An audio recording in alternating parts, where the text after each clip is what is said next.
Hello,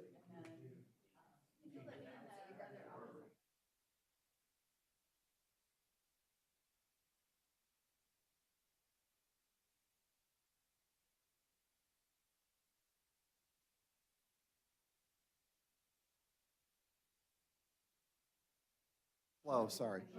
Okay, you guys, Bob, microphone? Mark, microphone?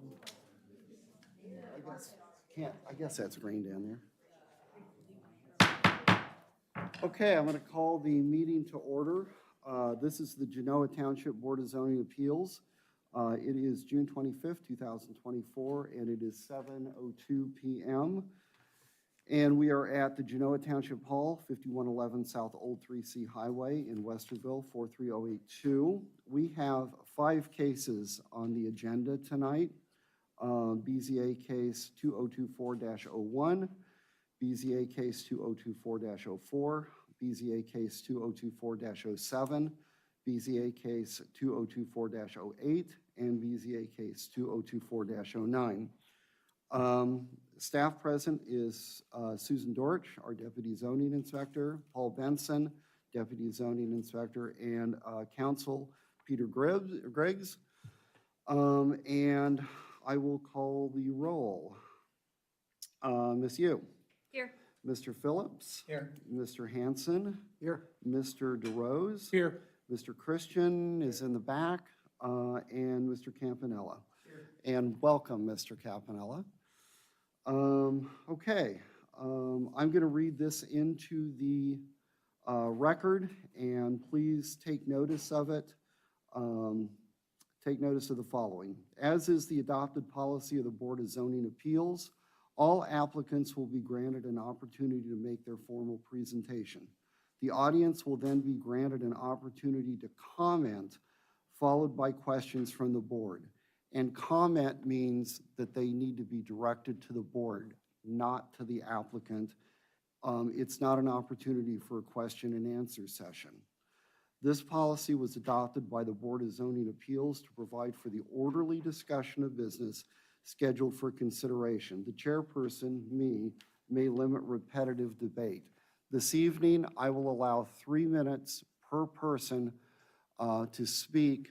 And if it becomes repetitive, then we may have to limit that. We have 5 cases, which is unusual for this board. We're going to try and get through them as judiciously as possible and as expediently as possible, but it's going to be a while. So please know that. First item on the agenda is review of the meeting minutes presented by the Genoa Township Development and Zoning Department for the hearings held on May 28th, 2024. I'll give you a moment to look over those minutes, and then I will entertain a motion to approve.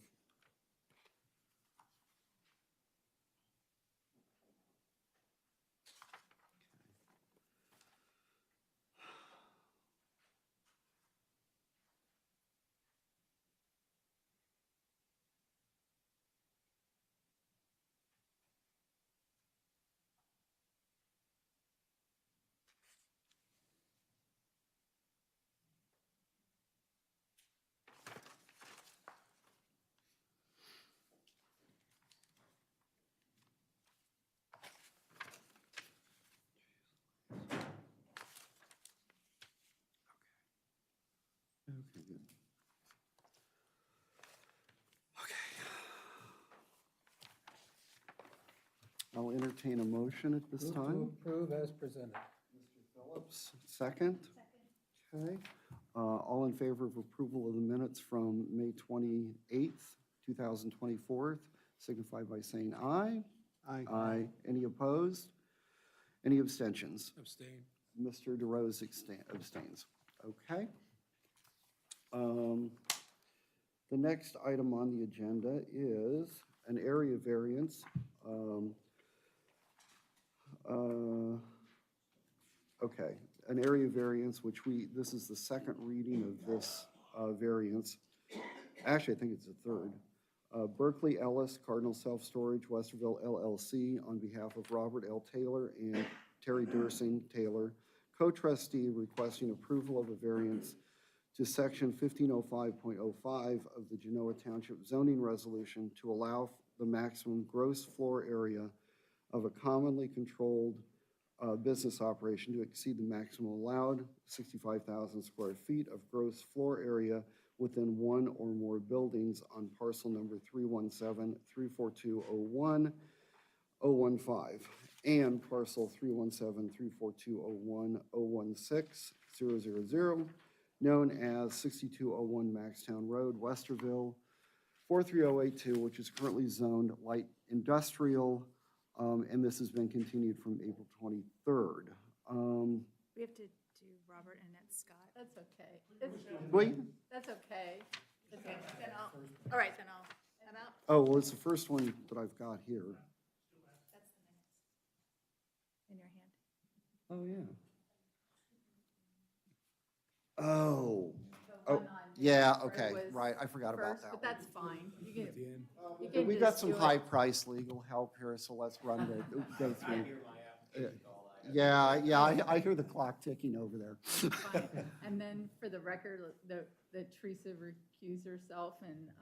Yes, Christian. Ms. Yu has recused herself because she is an adjacent property owner to the subject property under consideration. Mr. Christian will be joining in her place. And we have the following exhibits, A through D, the legal notice, the sign-in sheet, the application, and the staff report dated May 24th, 2024, which I believe has been revised since the last meeting. No, it has not. Okay. The only thing we did was the comparison chart, because all the history and all, everything Oh, stayed right, the same. okay. I saw the comparison chart and, yes. And does staff have any? That's on the exhibit list. I think Right. exhibit Oh, F. okay. Do you have any further comments, staff, regarding this application? I really don't. I was just gonna suggest first, though, Mr. Delro, he was not at the last hearing, so just for the record, I Oh, believe Mr. he's- DeRose, yes. Yeah. Okay. Yeah, for the record, I was at the first meeting, then I was sent the video of the second meeting, which I reviewed prior to tonight's meeting. And we just wanted to make sure that that was okay with Mr. It is. I Okay. appreciate your and everyone's time. this Sure. evening. Thanks, Mr. Miller. Okay, Mr. Miller, did you want to go ahead and represent or tell us what changes you've made? Yes, briefly. Hopefully, I went a little low-tech tonight, so hopefully you have in front of Appreciate you the revised plan. I'm not going to go back over the factors for variance. Feel as though that's been covered Sure. pretty thoroughly, as well as the uniqueness of this property. However, I want to thank the board because last month I felt as though you went into private deliberations, came back out with some very clear direction to my client. Hopefully you'll agree that we've taken that direction. So if you look at the drawing, first the site plan, I'll talk about landscaping in a minute, but simply the site plan dated 6/12/24. Here, in response to the neighbors to the east, you will see parking canopy A and parking canopy C are moved to that eastern border of the property, presenting kind of a natural wall supplemented by 8-foot-tall opaque fence to present what we think is a good screening barrier to the residences to the east. I also heard loud and clear, don't come back looking for any other variances, and so we maintained the 100-foot setback from the property line, that being the 75-foot green area as well as the 25-foot building setback. Even though those canopies are one-sided, we'll maintain that 25-foot setback for a They're total. one-sided to the neighbors? Facing the west, away from the neighbors, exactly. And so we feel as though this was respectful both of the board's direction as well as the neighbors' I'm going to say, I interests. remember that there was a neighbor here last month, and he had some concerns, and I assume you've addressed those concerns. We've had very good dialogue since the last meeting, both myself and my client's representative directly, Berkeley Ellis, who could not be here this evening. Okay. And I think we'll hear from Mr. Eckert, Okay. who does live directly adjacent to the site in a moment. Okay. Then for the landscape plan, I would submit to you here, again, trying to be a good neighbor. Cardinal has gone a little bit above and beyond what would otherwise be required. I think Susan would tell you, yes, they have to have the green space, the 75-foot area. They have to have an opaque fence of some kind or a wall to create the barrier for the property. But you'll see we've also proposed to plant all along those parking canopies some combination of arborvitae and spruces. And so I think we'll hear later that that's met with the neighbors' satisfaction, for which we're grateful. The only other thing I would explain, in addition to answering any questions the members of the board have, Susan did distribute this helpful table contrasting differences. If you're wondering, I understand this is a large site with a lot of square footage. And when you see that now there are 3 parking canopies in the revised plans versus 2 previously, that anyway was not a square footage grab. What I alluded to a moment ago was the prior plan had canopies A and B, which were 2-sided. In other words, you could park on both sides. Right. When you back them up and want to provide a natural barrier to the neighbors, they are now 1-sided.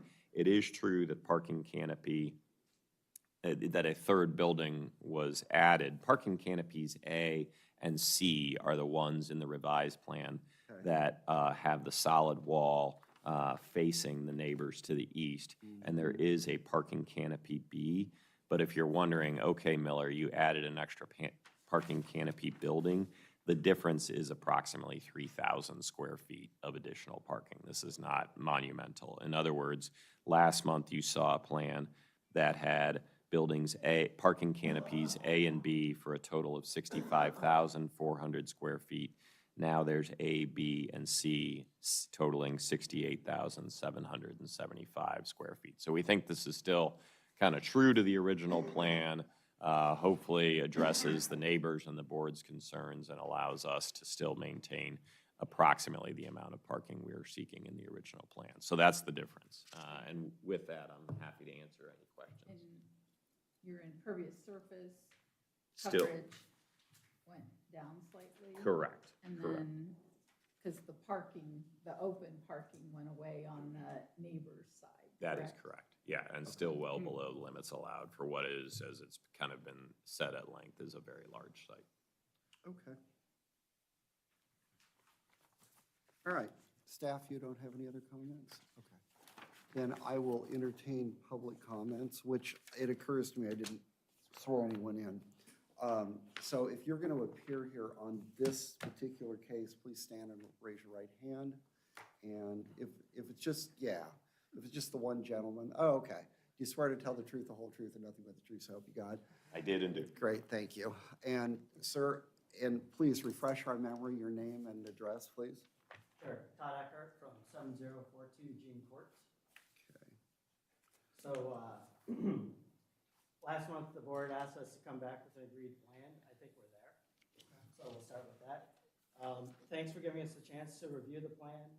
Mr. Miller and Mr. Ellis did a great job, I think, in adjusting the plan to meet the request from the neighborhood. I've talked to my neighbors. They're in agreement. So I think we're really good there. So thank you, Mr. Miller. Thank you. And just one point that I wanted to make, any undisturbed land, so we have the building zone, we have the landscaping zone. Anything beyond that, I've talked to Mr. Miller about leaving natural vegetation. It's creating a nice border to the south and to the north, blocking RKE and Al's towing area. So that's one thing. It shows as seeded, but I want to put on record if we can leave it natural, that would be a benefit. I think that's really open to staff and the board's comments. I've driven the neighborhood, and when you look back there, it's not noxious weeds. It is kind of natural grasses and vegetation. We're open to honoring the neighbor's request to leaving that there, as well as obviously we would not intend to disturb trees that are outside of the building area. And there is a somewhat significant tree line. I'm not committing to you. I've done a tree survey and know exactly which will be kept, but we would share Mr. Eckert's interest in that if it's agreeable to the board and staff. And Al's towing is, They're it's going leaving, aren't away, they? right? It's not. I believe that's correct. Yeah, this is our property that will be Right, developed. and so, yeah, because, yeah, okay. What about maintenance on that natural areas? How will that be maintained? Well, I think probably it's a matter of code. Once we close and do the development, it will be our property. It will be on us. The neighbors have proven to be vigilant as it relates to this property. And so while we agree that I think a natural state looks good, if people think, look, it's getting noxious, we'd like you to get in there with a bush hog, then that's a subject for code enforcement that we need to honor, if that's We'll satisfactory. call Mr. Ellis first. That'd be great. If you're okay with that representation Yes, yes, I am. as a property owner? Okay, good. Okay, I don't have anything. We did a pretty deep dive on this last month. We did. And I think we had quite a bit of discussion. So I'm ready to entertain a motion. Oh. Any other public comment? Any others? Okay. Thanks. Yes, thanks, Mr. Eckert. So you're gonna do run through the Duncan factors? Yeah. And then the site plan as well as Yes, the revised site plan. landscape plan dated Yes. 6/12? Yep. Okay, Mark? Yeah? sure, I would move that we approve the application. We could do Duncan versus Minifilm. Oh, okay, all right. Yeah. Okay, let me go ahead and read through here. Okay. The board reviewed section 307.06 of the zoning resolution reflecting Duncan versus Middlefield as it pertains to the area variance requested from section 1505.05 to allow for the maximum gross floor area of a commonly controlled business to exceed the maximum of 65,000 square feet and a light industrial, that's LI, zoning district as follows. A, the property in question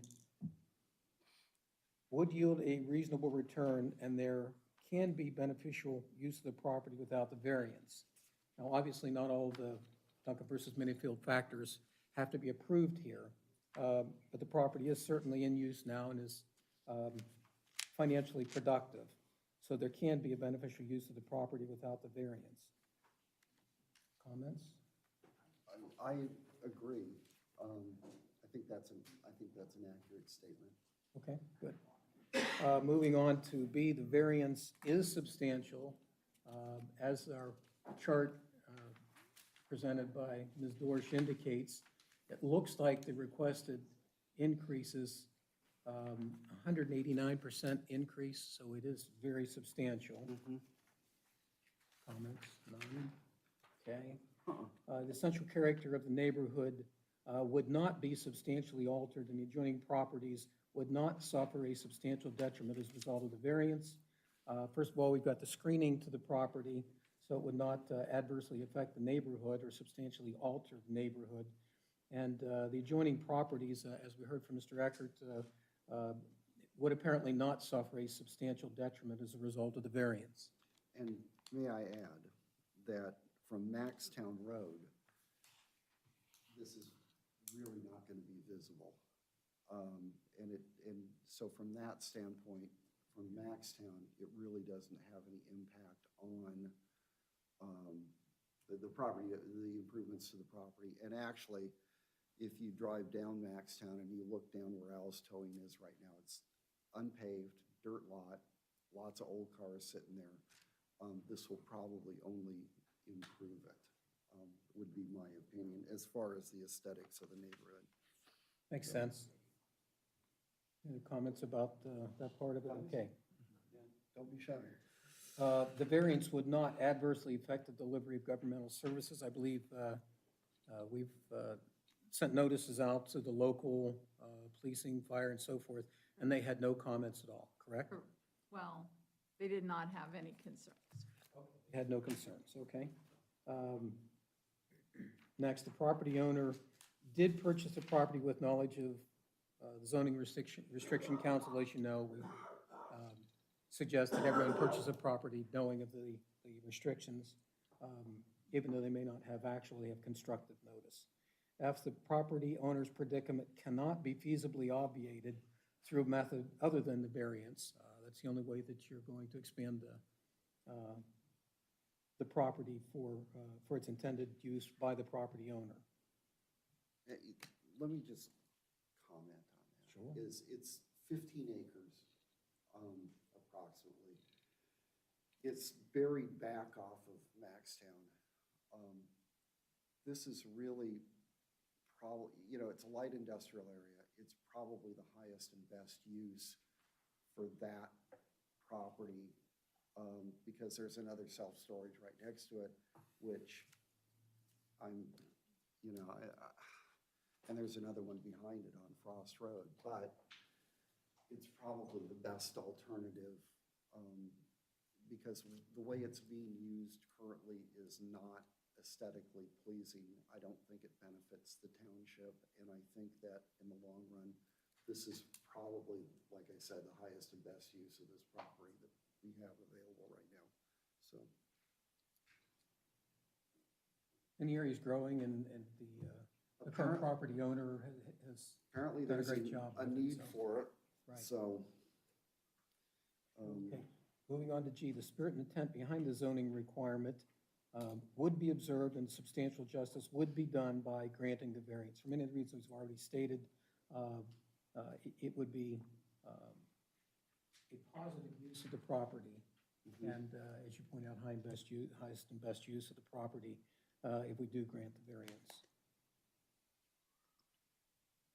Okay, any other discussion? Bob, Barry, anything? Paul? Nope. Okay. Oh, go ahead. I'll make the motion. Okay. Okay, I move to incorporate exhibits A through, what we have, F? What are we up to, F? F, yeah. Yep. A through F, as well as the board's findings pertaining to the review of section 307.06 of the Genoa Township zoning resolution into evidence and to approve the requested variance from section 1505.05 of the Genoa Township zoning resolution for BZA case 2024-04, application originally received March 26, 2024, to allow for a total maximum gross floor area of a commonly controlled business of, is that the 180? 187,910, I think. Is that the Yes. 187,910? Yes. Okay. Square feet within one or more buildings on property known as 6201 Maxtown Road, Westerville, Ohio, zoned light industrial, which is LI.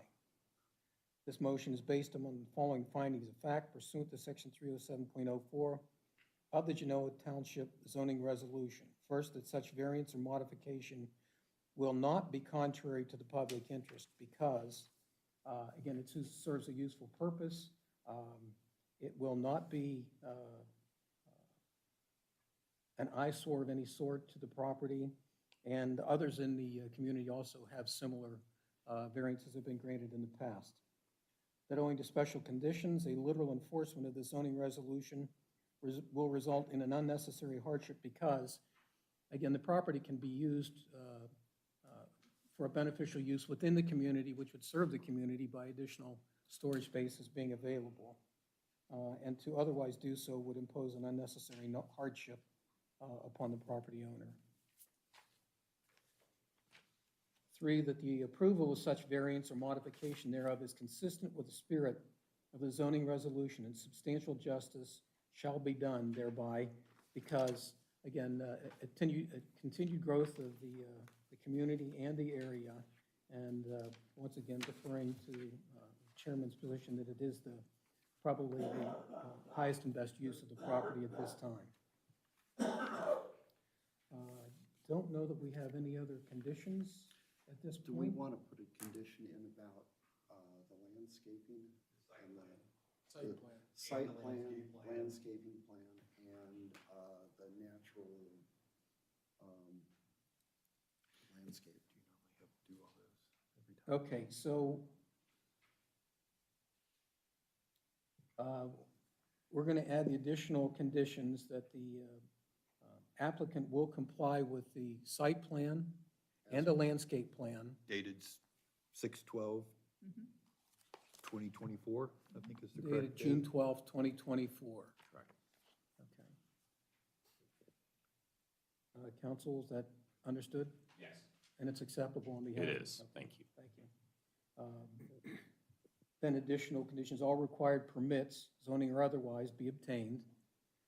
2, pursuant to section 307.11 of the Genoa Township zoning resolution, the approved variance shall lapse, expire, and be null and void ab initio if required zoning permits are not obtained within 1 year of this motion of approval. Council, you're aware of that. 3, extensions to this variance may be requested pursuant to sections 307.11A and B of the Genoa Township zoning resolution, as may be amended. Number 4, the Board of Zoning Appeals does grant the Genoa Township zoning inspector authority to extend this variance at their discretion, subject to the deadlines established within section 307.11A of the Genoa Township zoning resolution, as may be amended. Now, Once again, I okay, made the motion. okay, I'll second it. For Oh, go ahead. point of clarification, so they already have the variance from last November, Right. which they had the Do we 79,000. need to rescind that? No. Or no? No, but I would maybe amend the motion to only be the additional 122, Ah, 910. okay, It's 122,910 square feet. yeah, And I mean, if you want to say for a total of, that's fine. yeah. Okay, I move to amend my motion to revise the total square footage, which is 187,910, to actually include the original variance of 79,585 square feet, plus an additional 122,910 feet, for what will be a total of 187,910 square feet. Okay. Perfect. And I will second your revision, and I will also second the motion. Very good. So, okay, discussion. Anybody? Nope, no, no. Call a I question? would, Yes. I just want to thank you guys for working together so closely to make sure that everybody can walk away happy. I appreciate that. Yeah. Appreciate the board's time and insight and good direction as well. Thank you. Good. Okay, well, then I guess we'll call the vote. Mr. Christian? Yes. Mr. DeRose? Yes. Mr. Phillips? Yes. Mr. Hanson? Yes. Chair votes yes. Motion carries. There you go. Thank My you, thanks Mr. again to Miller. each Thanks of for your patience, by the way. No, thank Third you. trip to the well was the charm, I guess. Okay, do we want to get, we're going to take about a 2-minute break until our board member returns, and you're going to hang out, Jerry? Okay, cool, thanks.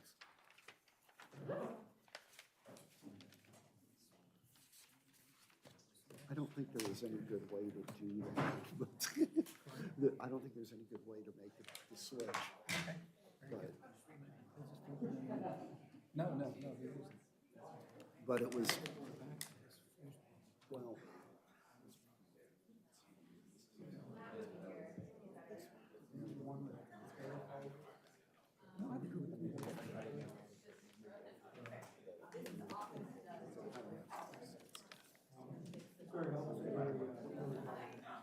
We're gonna do that.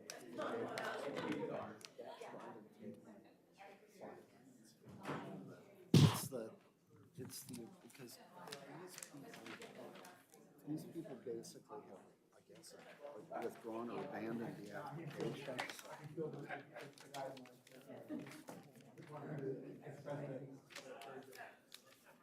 Welcome back. Script.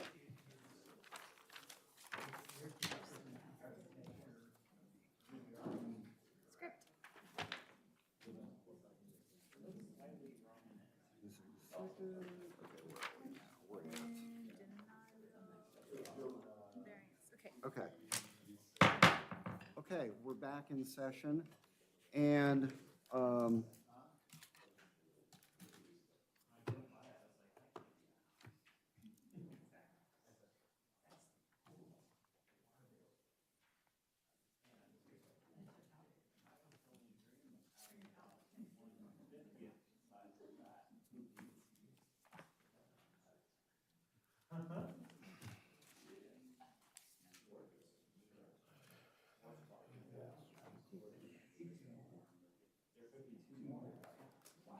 Okay, if we could have quiet out in the audience. If you guys want to have a discussion, that's absolutely fine, but please do it outside. The acoustics in here are awful. Typically, I can hear the audience better than I can hear the people on the board. So, thank you, I appreciate that. Okay, I'm going to call this hearing to order at 7:31 PM, and I'll read the legal notice into the record in a moment. This is Robert and Annette J. Scott requesting approval of a variance to allow for the creation of 2 lots of less than the required 2 acres from an existing 3.936 acre parcel at 6212 Jaycox Road, Galena, Ohio 43021, currently zoned rural residential, BZA case 2024-01, which was continued from April 23rd, 2024. Those wishing to appear on this case, please stand and raise your right hand. Okay. Jaycox Road. Hi. Yeah. Do you swear to tell the truth, the whole truth, and nothing but the truth, so help you God? Thank you. Okay, be seated. Okay. Apparently, the applicant has requested to withdraw the application via email dated June 17th, 2024. And at this time, I don't know that there's, if anyone has any discussion, since it's been withdrawn, I think we'll just entertain a motion to allow the withdrawal. I'll move to accept the applicant's withdrawal request. Okay. Subject application, known as 6212 Jaycox Road, BZA case number 2024-01. Okay, second by Mr. DeRose. Okay, any discussion? I don't really see the necessity to have discussion, correct? Or comment, I mean. All the questions? Yeah, okay. Mr. DeRose? Yes. Mr. Phillips? Yes. Mr. Hanson? Yes. Ms. Yu? Yes. Chair votes yes. Hearing is adjourned at 7:35. Okay, moving right So along. who seconded the motion? DeRose. Thank you. Okay, now.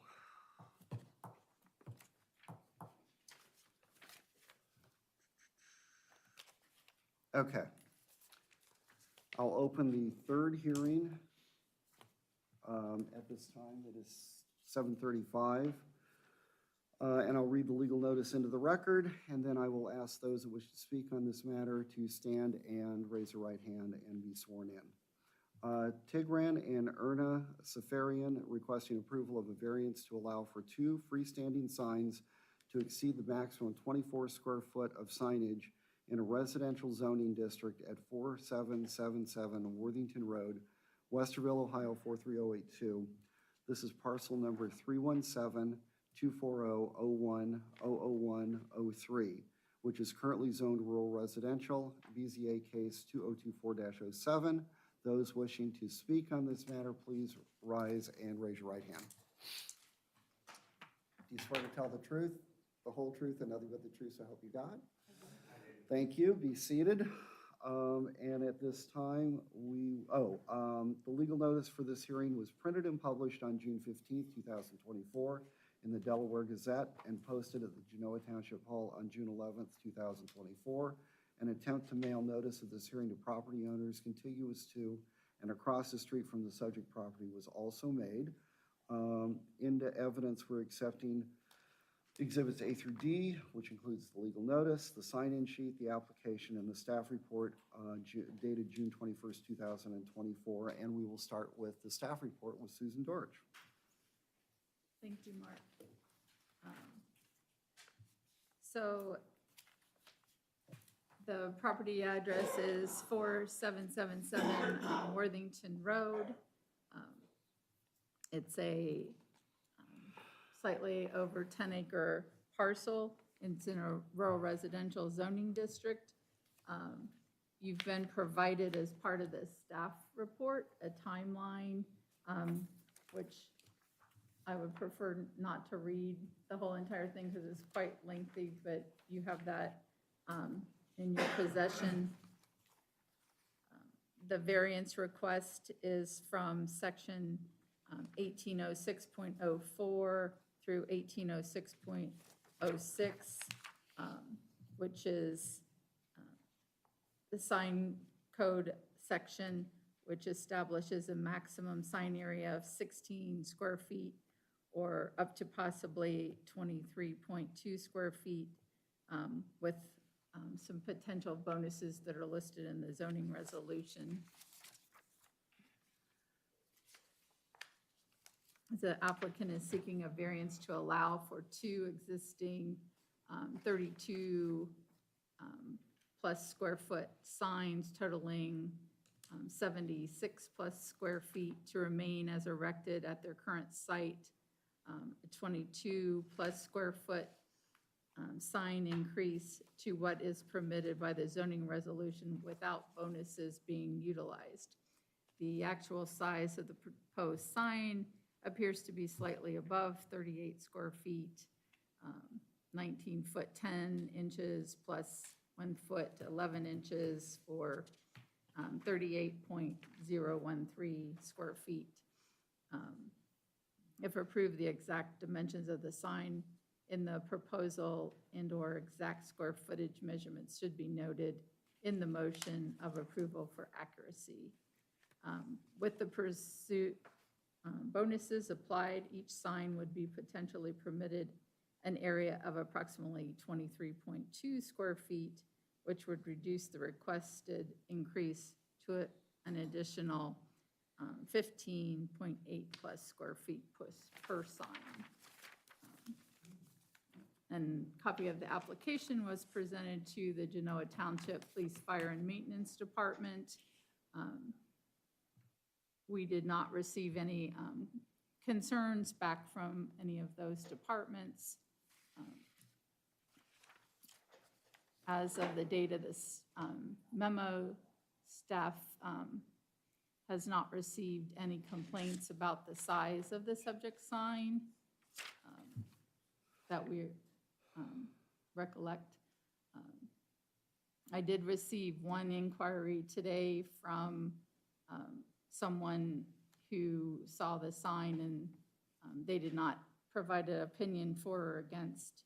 They were just inquiring for the nature of the request.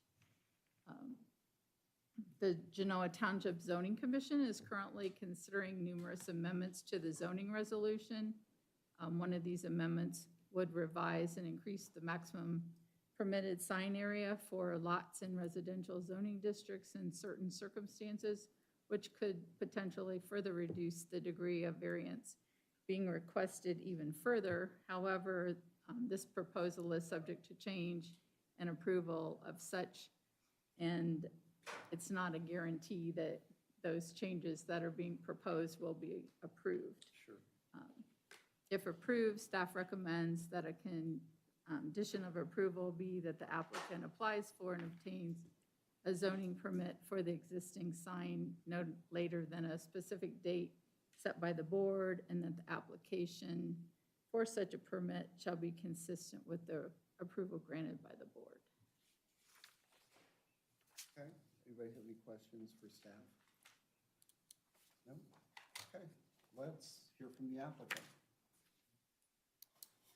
You guys can either stand at the podium or sit at the table, either one, whatever's most comfortable, and introduce yourself. I assume you're counsel. Yes, good evening, members. My name's Jack Reynolds. I'm an attorney at Smith & Hale. Address is 37 West Broad Street, Columbus, Ohio. My name is Steve Atikian. I'm at 4785 Worthington Road. Ty Seferian, 4777 Washington Road. Okay. As Susan pointed out, there is a long history. You all may recognize the wall. It was the two walls. They were before you back in November of 2022. the variance request at that point in time was to increase the height of the wall from 8 to 11 feet. There was a sign plate on the wall at that point in time, and in discussing the project with Susan, she had talked with a number of different people about the signage that was being proposed for the panel on the wall. The owners were assured they felt that they would be compliant with the signage code once the wall was approved. And so once the wall was approved, they put the sign up on the wall. Staff noticed the sign located on the walls, asked that there be a application filed for a permit for the signage to be erected on the site. And there were a couple of missteps along the way, because when you calculate the Armenian state's lettering itself, it is 23.2 square feet thereabouts. So the thinking was that, okay, that's what was allowed when you added the bonuses. What we didn't know was that the band underneath also is considered a part of the sign. So we had to include the band, and when you box the band and the lettering, it is now 38 square feet. The band is in fact embedded in the wall itself, and so it's not something like it's a sign per se, but it is a representation. The colors represent the Armenian flag. So the idea was to further elucidate the fact that this conclave was an attempt to, what do we want to say, illuminate the Armenian heritage of the two owners. And I don't know if you all saw this. Am I allowed to hand out something? Sure, absolutely. Just for background, this is a development that you all probably are aware of, and this was an article in the Columbus Dispatch, I think it's last year, just talking about the development itself.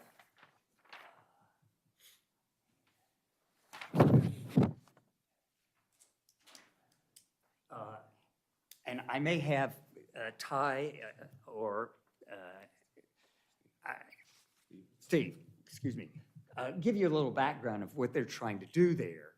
So anyway, when we made our application, Susan rejected it based on her calculations of the sign. So there was some further discussion, as you can see through the year, couple of years there, about what was appropriate. So we're before you today saying we have two 38 square foot signs on the walls. We would like to have you all grant a variance so that they can stay at the site. We feel that they are appropriately sized for the wall as well as the sign band. If you look at the sign itself, if those members that were here back in 2022, the wall itself is 38 feet in length and 11 feet in height. If you do the math, that's 418 square feet.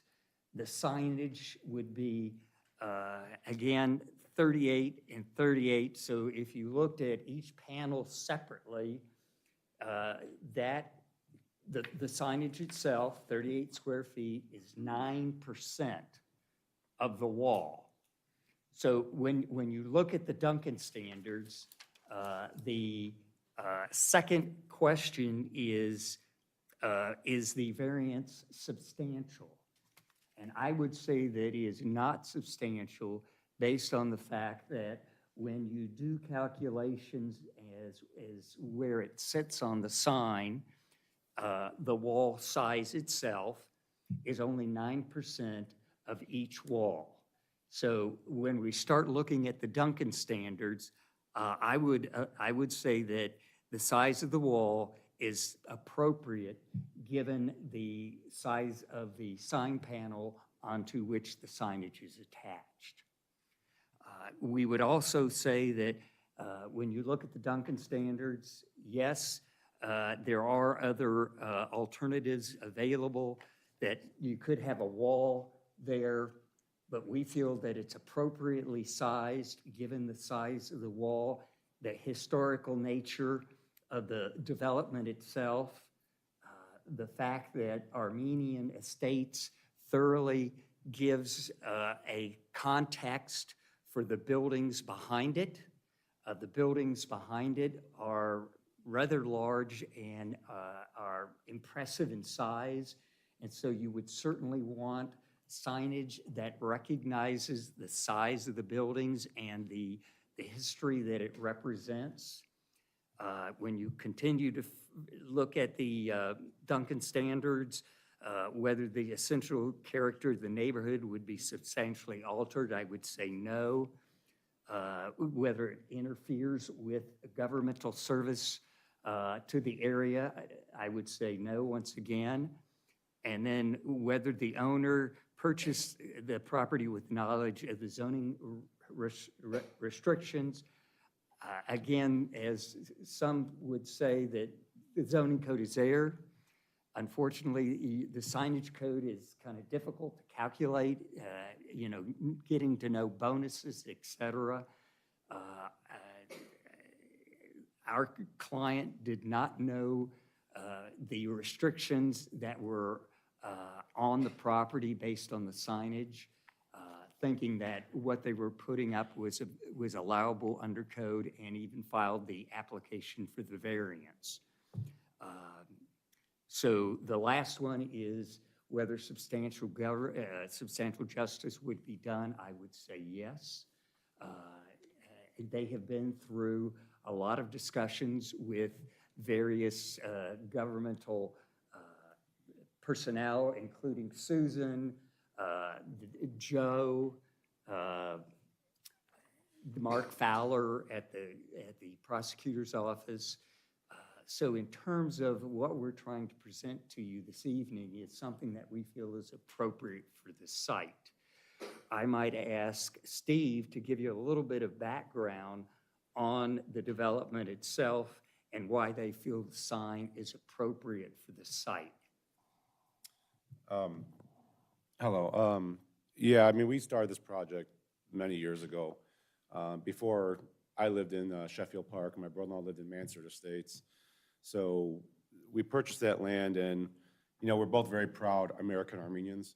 I was born in the United States, he wasn't. But when we came here, we found this opportunity to do something. There's only 8 million Armenians in the world. They've been trying to be exterminated their whole life for their Christian belief. They're the first Christian nation.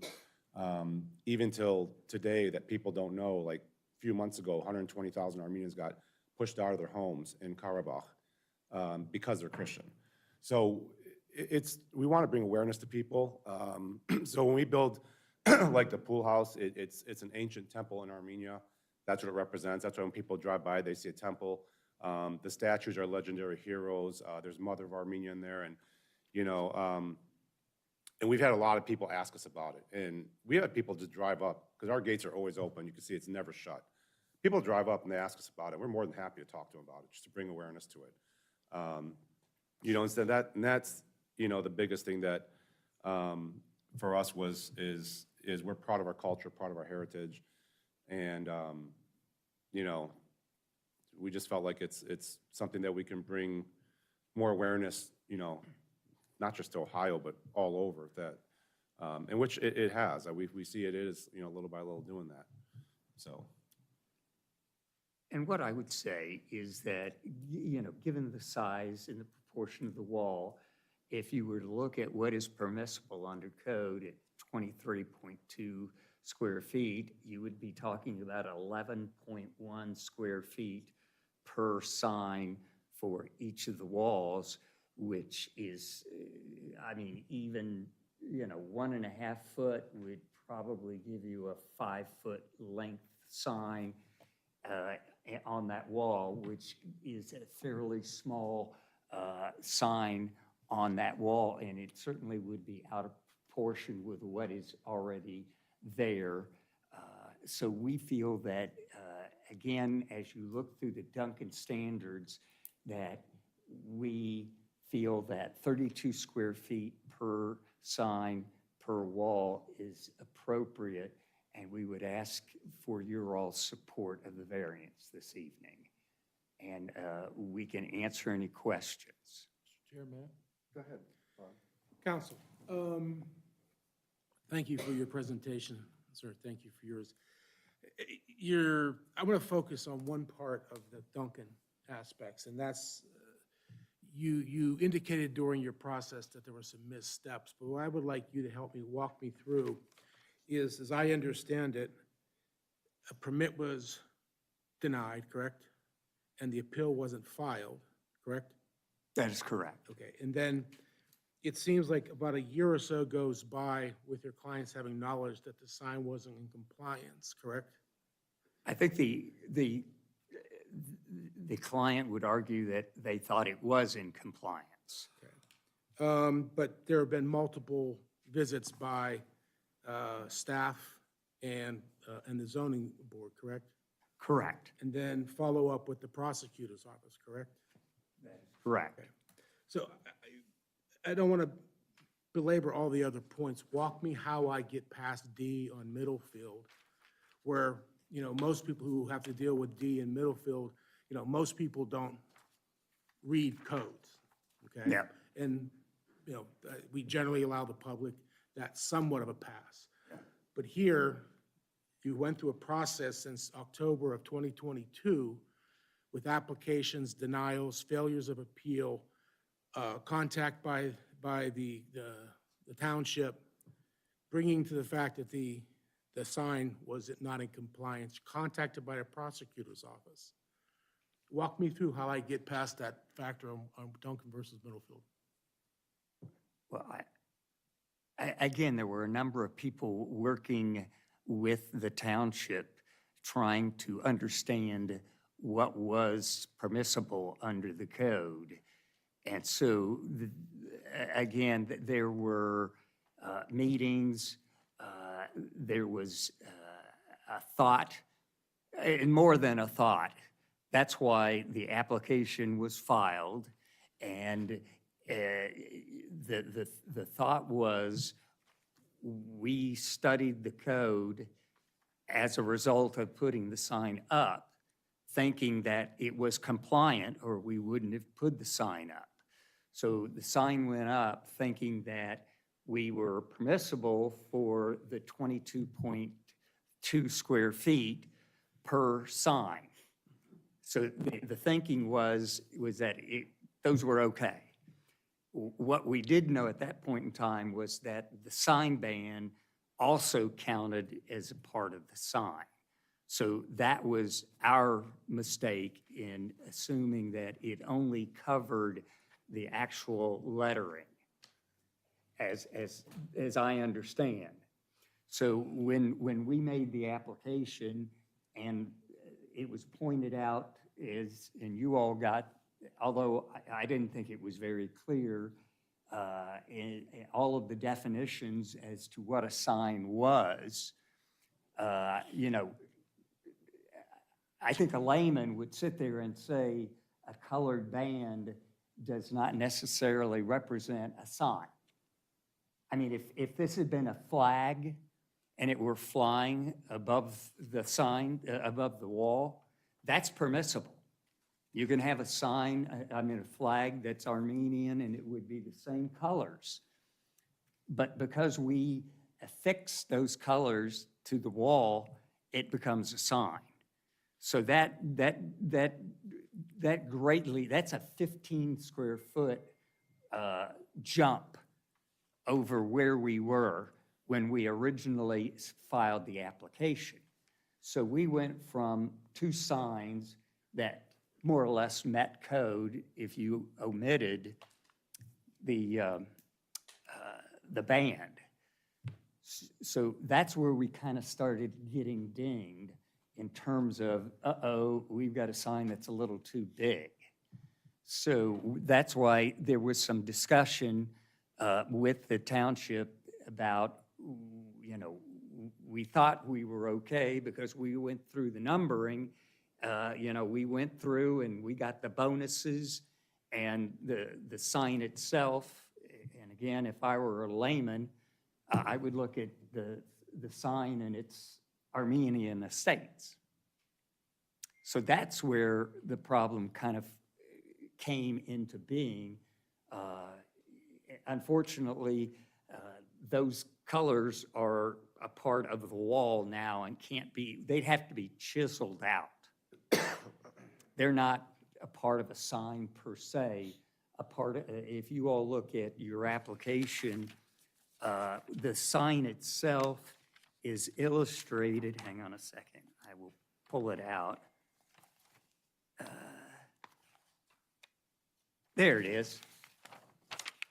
The sign itself, that's what they thought the sign was simply the lettering that is affixed to the wall, not the band below it. So that was, the problem was that once it was submitted and the determination was made that the band was a part of the sign. So I think that was where they started going back and forth in terms of, we did the calculations, it met the verbiage part of the sign. It was the inclusion of the band that caused the consternation as terms of what would be included in the 38 square feet.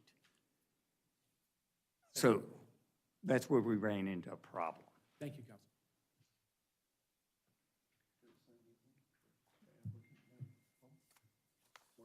Yeah, Mr. Reynolds, I guess where my struggle comes in is that the wall was built without a permit.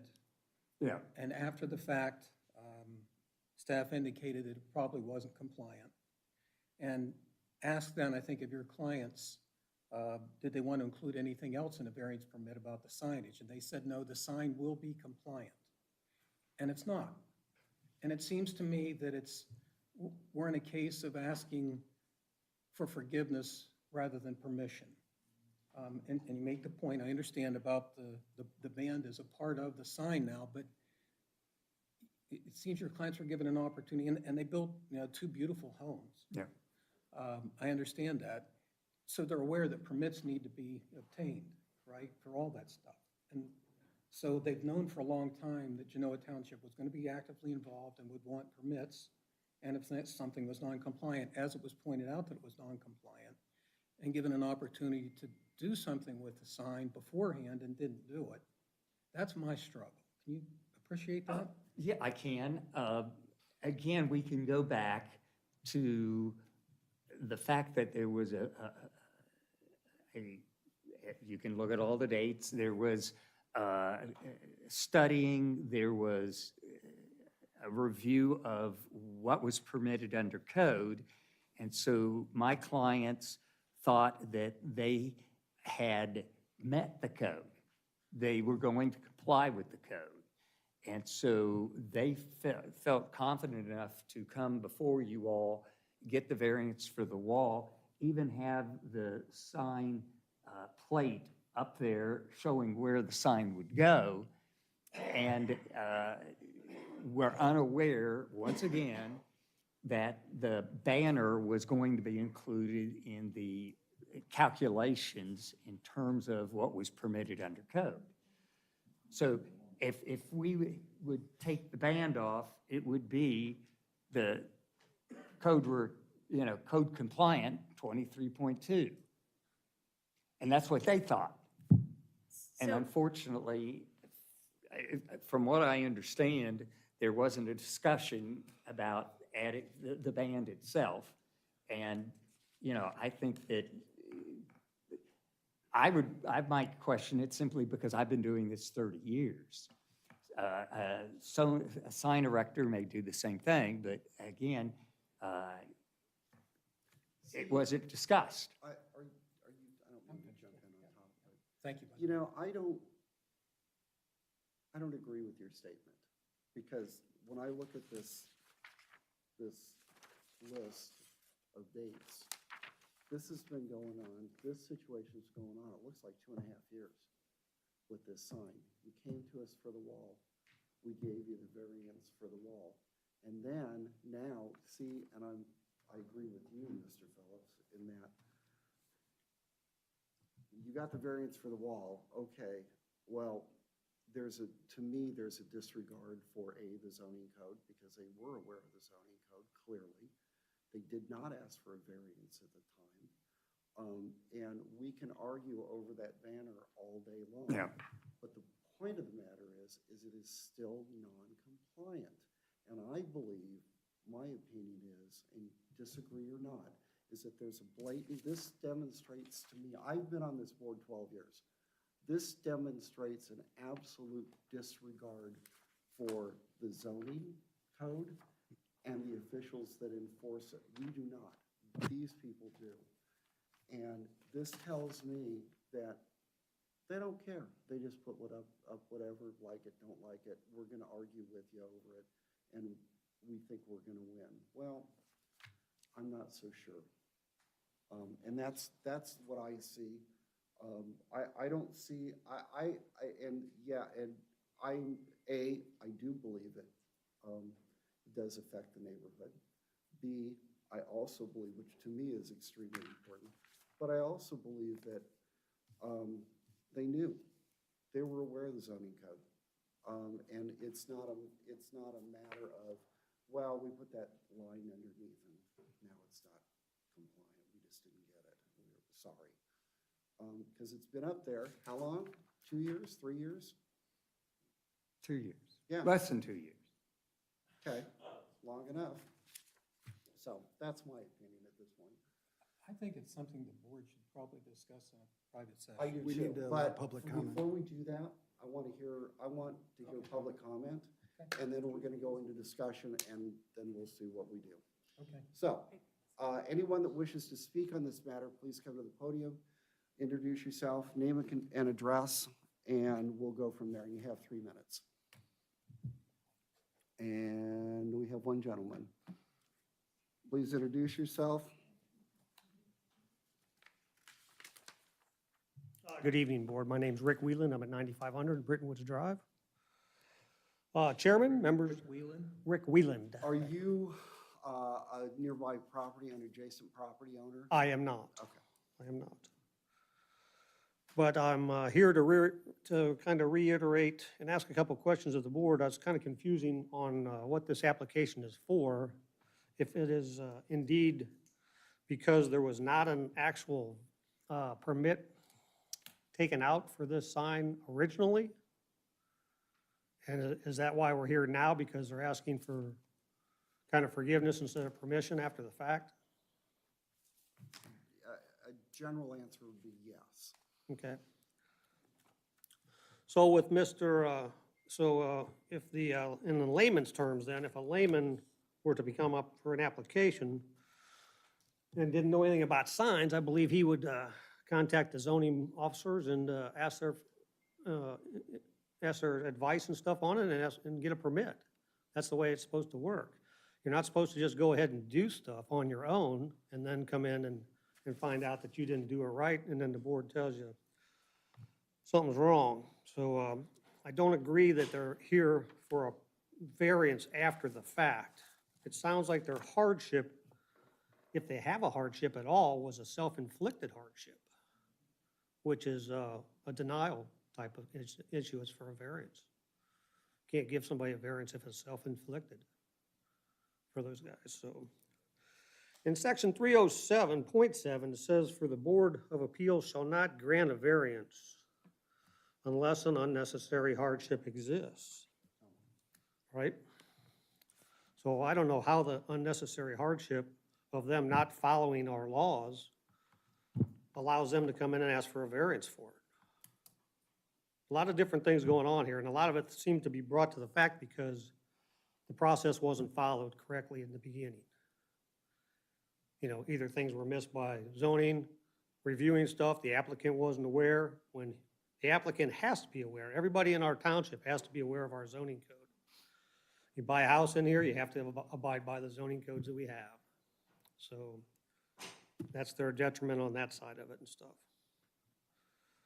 And I'll bring it up too, that there's also another instance on this exact same property that's going on, not relative to this case, on another issue where they violated the zoning code. So, thank you for your consideration. Okay, anyone else? Sir? Yeah, come on up, name and address.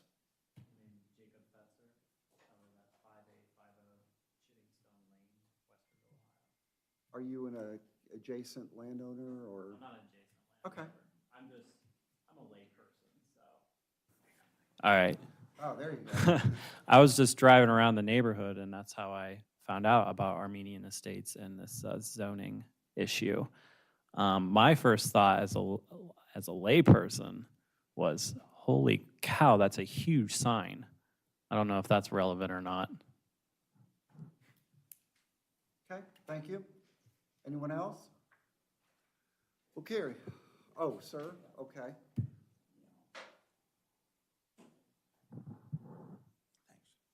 Name and address, please. Sure. Bill Andrews, live at 3501 Sunbury Road, Galena, Ohio, in Genoa Township. Okay. Okay. First off, my two best friends married Armenian girls. They got 3 kids and they're all happily married. This has nothing to do if you want to have a Christian sign out there, an Armenian sign, or a Jewish sign. It's a fact that it's just against our whole code, and you can't ignore this. Before I put a fence over my property recently, I talked to zoning, and they said it could go so much to the street, not all the way. The fence is only 4 feet tall. It's a split rail fence. It wasn't massive like this. And I went to the code, what they told me I could do and I couldn't do. So that's why I did it. Down the way, an attorney that wanted to put up a bigger fence on the front of his property, and he was turned down again and again, and he is about back from the front of the property, about a 3-foot high fence. And that's the way he did it, because he followed the rules. So I'm just saying that this is the code we have, and we don't violate it because we say we're stupid. And by the way, whenever I've done anything important in my life, I really spent this kind of money. I really spent time learning all the rules and investigating it and making sure I had it right. I just didn't take somebody's quick comment and make it into a whole treatise or anything. But I would make a couple observations. This is from Duncan Middlefield. Whether the essential character of the neighborhood be substantially altered or gaining the adjoining properties would suffer a supplemental detriment as a result of the variance. Absolutely. This doesn't fit the countryside. It doesn't fit rural residential. It's 11 feet tall, for Pete's sake. And I don't understand something else on this thing that you sent around. It had an 8-foot high fence, chain link fence around the property. I was told I couldn't do that at all.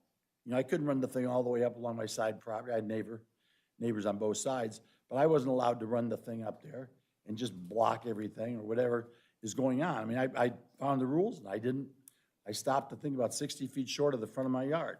And so this is just absurd. When someone comes to my house, I live over in Sunbury Road. I went by this place 4 times a day, as a matter of fact. And friends come up and they visit me and they say, what the heck is that? What's going on? What's up there? Where are you going? These Armenian estates or whatever it said. And they're asking, what is that doing out here? And that's the thing. It's a rural residential area. It's not even a Kroger sign. And it doesn't fit. Our code said it doesn't fit. It doesn't fit. Also, you can't get the fine, because the sign's affixed to the wall, you can't clean it up correctly, therefore the variance should be given. That makes no sense either. I mean, I could see how you could clean that sign up without, well, it's hooked to the wall, but I don't think it should be hooked to the wall. It's such a huge difference, it's incredible. I just look at all the stuff that I've gone through. I've been in Genoa Township 36 years, and built 2 houses, and all the stuff I went through, making sure I did the code and did everything. And I was able to figure it out without an attorney, by the way. I was able to figure it out and do what the zoning department told me to do. And that's fine. By the way, Sir, your time is up. by the way, the lights that are real high in the sky, I don't know if there's anything in this code, Susan, but those shine in other people's backyard. Thank you. Yeah, they go in other people's backyard too. I don't know. Thank you. It's more than just the wall. Thank you, sir. May I say something, guys? Yeah, if there's no further public comment, if you could give Yeah. the applicant the Sure, ability to. absolutely. Just let me address any get through the issues. public comment. Sure, and you sure, guys I'm sorry, can I'm sorry. come Go back. ahead, We'll you come guys. back to you. Anybody else? Anyone else? Okay, hearing none. Oh, where? Oh, didn't see you back there. Name and address, please. Yes, my name is Nadine Long. I'm speaking on behalf of my mother who lives at 6725 Fleur Drive. It's an adjacent property. I am speaking on behalf of this variance. I'm not in agreement for approving this variance to be at the larger than what is the maximum allowance right now. This property, the sign is very well lit, very bright when you drive down Worthington Galena Road. Seems like it's a hazard when people are driving down because it's extremely bright, and it also slows down traffic at that area. The actual sign of where it's lit up does not face the property, but I do know of other residents in Sheffield property that was here a year ago when we were fighting the height of the wall that was having problems with the light being so bright. So my suggestion would be if we take the border out, will the light be as bright? So we're just opposed to having the sign being over 24 foot. I'm sorry, take what out? I didn't catch it. I'm sorry. The border out. Border. Mhm. The The band, at the at band, the band, bottom? Okay. yes. Okay. Mhm. Okay, Thank thank you. you, Ms. Long. Anyone else? Okay, this is it. Hearing none, that concludes public comment, and sir, you had a comment. My name's Ty Safarian. I'm one of the owners of the house. Sitting here, looks like we're a little arrogant here. We're really not. When we built the wall, I was in front of you guys, and it was 3 foot higher, and thanks so much for proving that. At that time, we knew the sign was going to go up.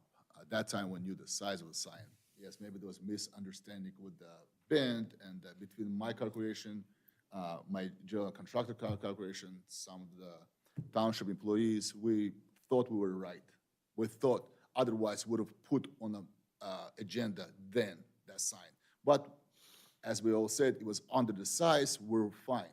We thought we were fine. That was, maybe it's my fault, maybe it's my GC's fault, general contractor fault, whose fault it is, I don't know.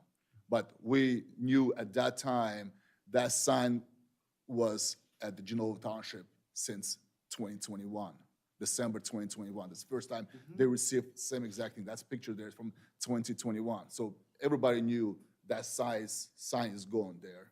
Like I said, between the math, the math itself is really hard, how fast you're going, how big the sign is.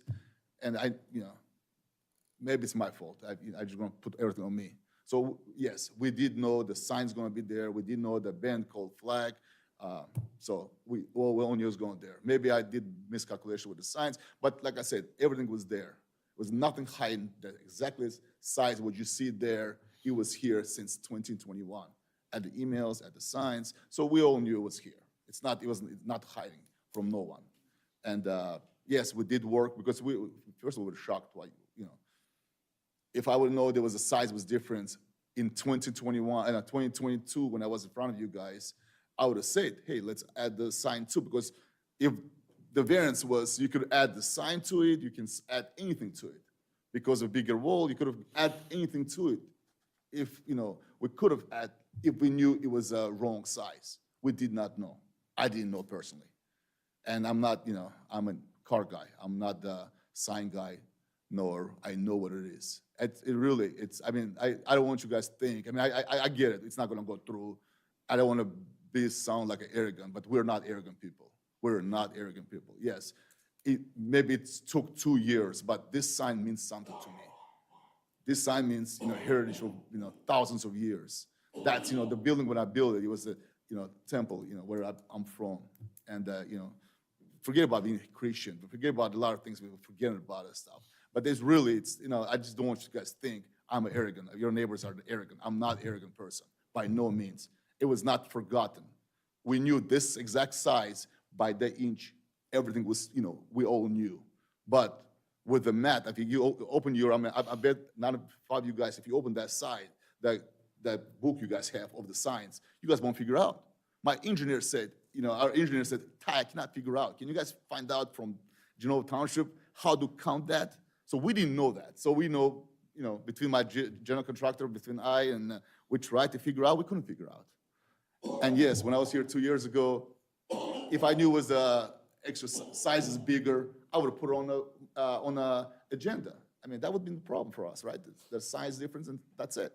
So, I mean, the way you said it was we're here for 2 years, we're going through, it's not like we never spoke to Susan. We have spoke to Susan. We came here. I have spoke, I had several meetings here.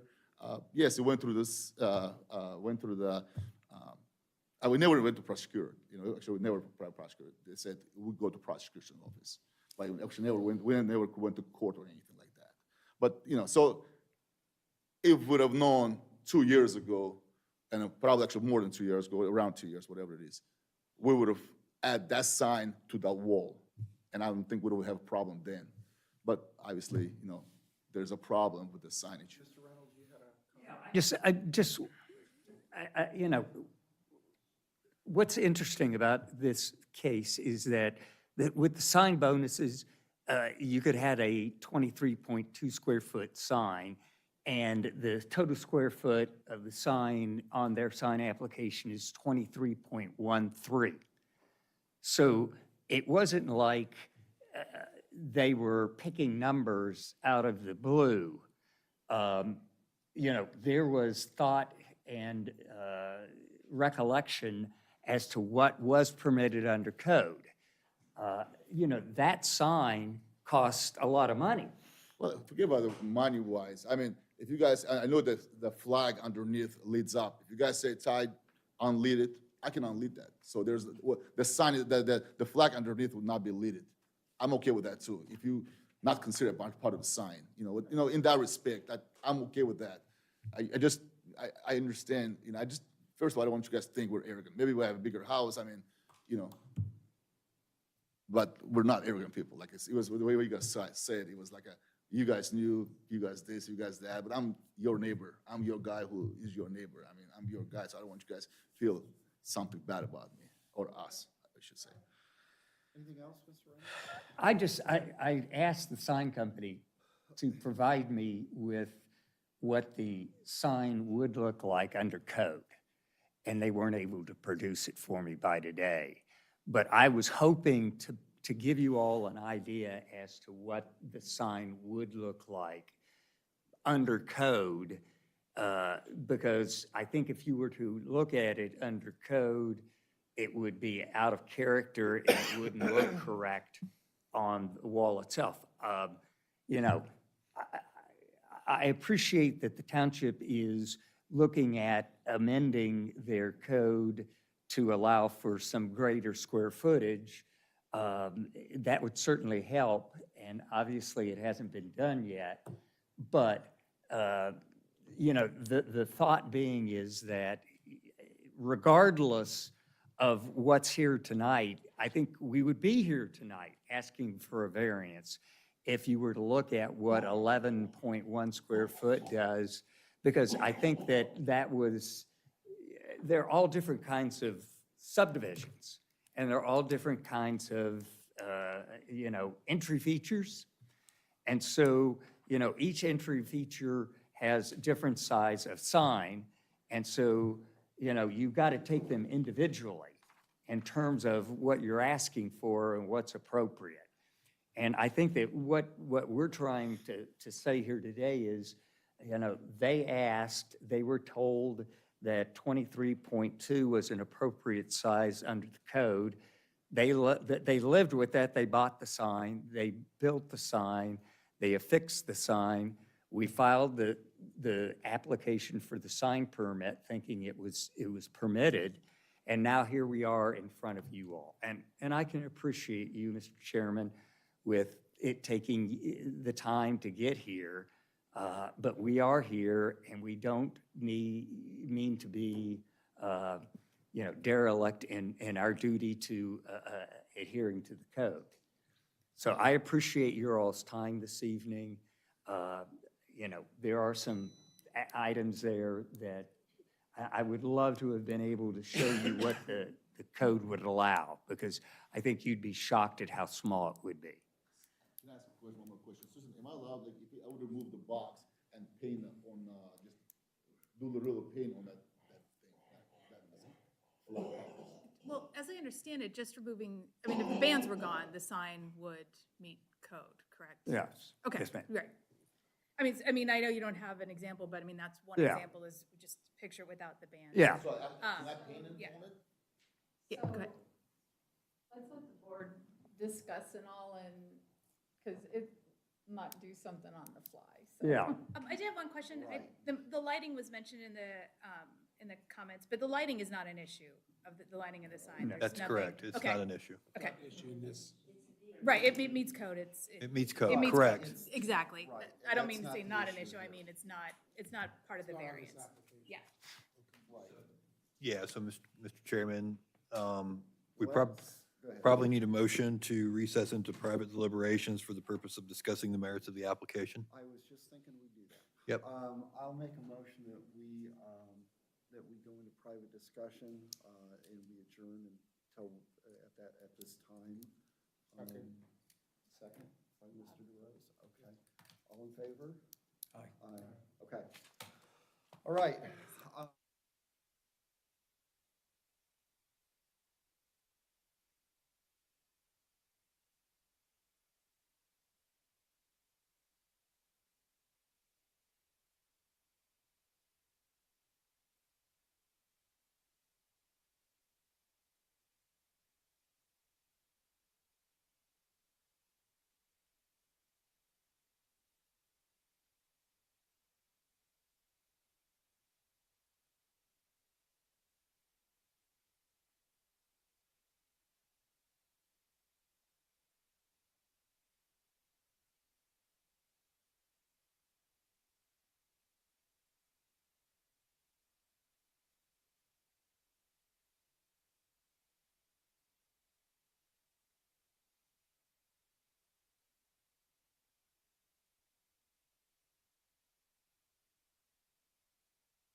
Quorum, we don't do this thing in quorum.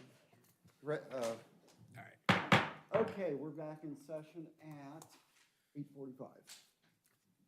And, okay, we have discussed the application and I will, yes.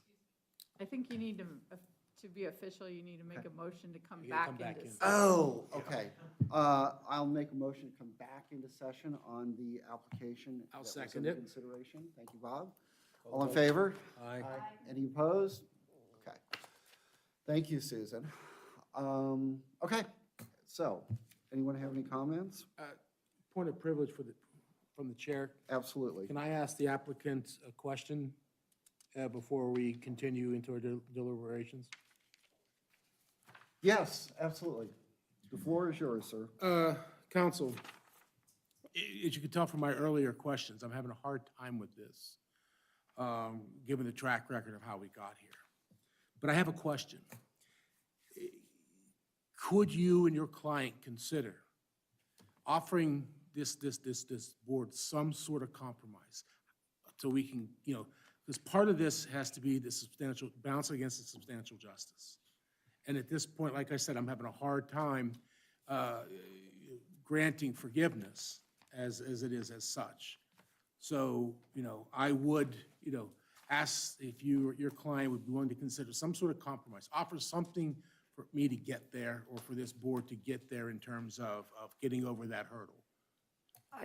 We certainly would, and what we would like to do is to, we've sat here over the last period of time talking about what is appropriate and what is a sign and not a sign. So I think it would behoove us to take some time, 30 days, to go back and sit with staff and look over what we've been discussing this evening and see what compromises we can make in order to comply with the code or come into more compliance with the code. So yes. Bring back before us. Yes, come for back review. before you all with what we think is workable and would show you substantial justice to grant the variance. Mr. Chair, I don't know, would that require a motion? Yes. Or is that? Yeah, you're going to need a motion to Okay. continue to the next, I think Susan's. You looking at the next? It'll be the July 23rd meeting. And, is there one? That's what I was looking for. A 20? Page 20. Oh, I did? Another senior moment. Oh, there it is. Okay.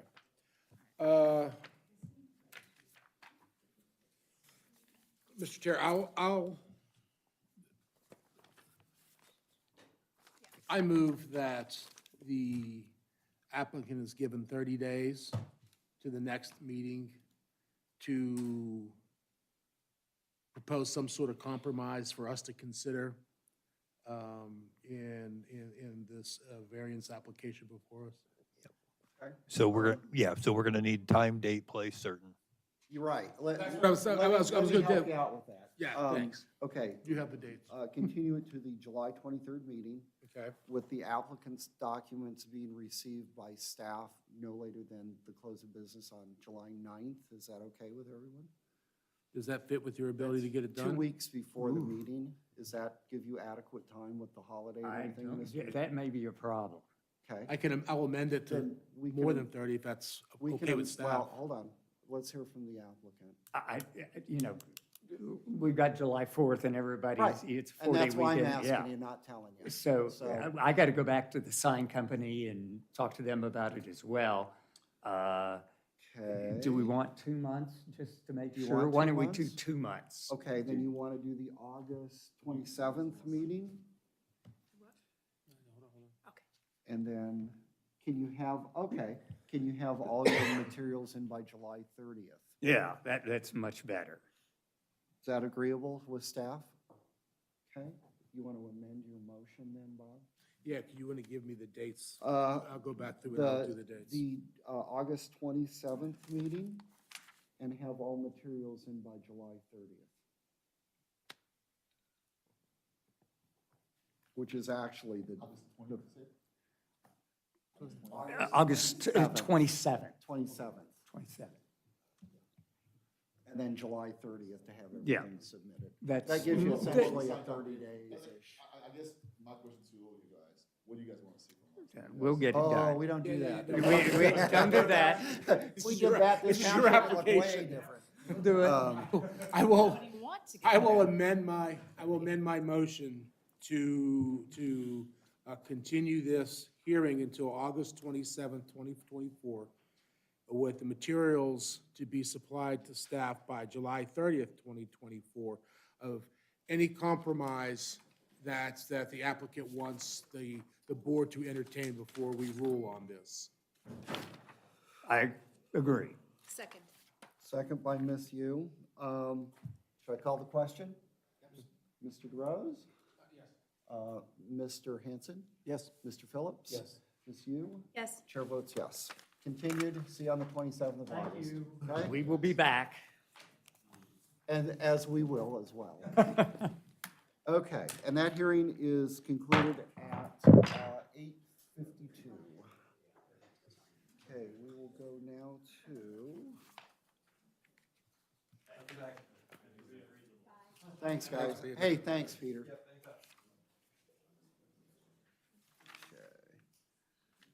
So, this is that one, and we are, okay, here we Since go. I called us to do this on the 27th, I put a protection around that date. Somebody, I Don't can't be out of leave town, town. no depositions, no anything. It's like, I just sent a thing. Yeah, I just sent. That's sent right. a thing to my paralegal saying, look, the Vacation is 27th now has to canceled. be. Tell the kids it's canceled. Oh, gosh, that's right. Okay. The next case. meeting's end. Okay, the next case on the agenda is, I'll read into the record, Jason and Candace Baker requesting approval of a variance. Is this one you're gonna sit out on? No. No, okay. Requesting approval of a variance to not install a required pool fence and/or wall at 2395 Sweet Clover Lane, Galena, Ohio, 43021, Sage Creek subdivision, currently zoned rural residential, BZA case 2024-08. And those that are appearing on this case, please stand and raise your right hand. You swear to tell the truth, the whole truth, and nothing but the truth, so help you God. Thank you. Be seated. Okay. Sure. I'm getting there.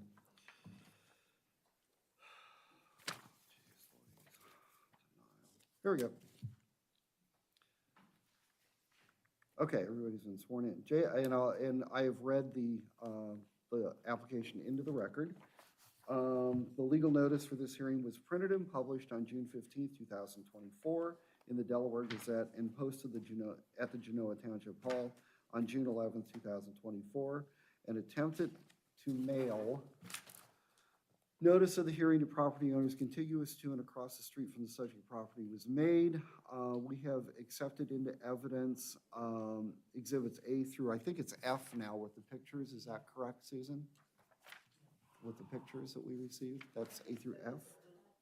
Those pictures are in the application, just not. Oh, they were. Oh, okay. So it's A through E. Ah, okay. And I think we are ready to hear from staff. Thank you, Mark.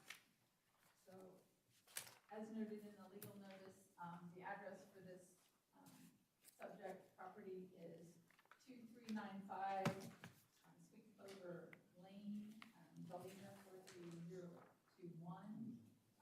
It is in the Sage Creek subdivision, lot 6417. It is a 1.47 acre parcel in the rural residential zoning district. The plat for Sage Creek Section 2 was recorded in March 2002. The applicants are the original owners of the residence. Zoning permit 2013257 was issued for the of the residents on September 25th, 2013. The zoning permit 2023-093 was issued for the construction of an in-ground swimming pool and a 48-inch tall fence on April 27th, 2023. Mr. and Mrs. Baker attended the Genoa Township Board of Zoning Appeals meeting on May 2nd, 2024, and subsequently, the variance application, as noted, was received. They're requesting the variance from section 1709.01C of the Genoa Township zoning resolution, which states swimming pools shall be completely and securely walled and/or fenced to prevent uncontrolled access from any street and/or adjacent property. As such, walls and/or fences shall not be less than 4 feet in height, shall comply with section 202.03, and shall be in good condition with a gate and lock. The applicant is requesting a variance to approve the use of their locking automatic pool cover in lieu of a latching, a fence with a latching gate.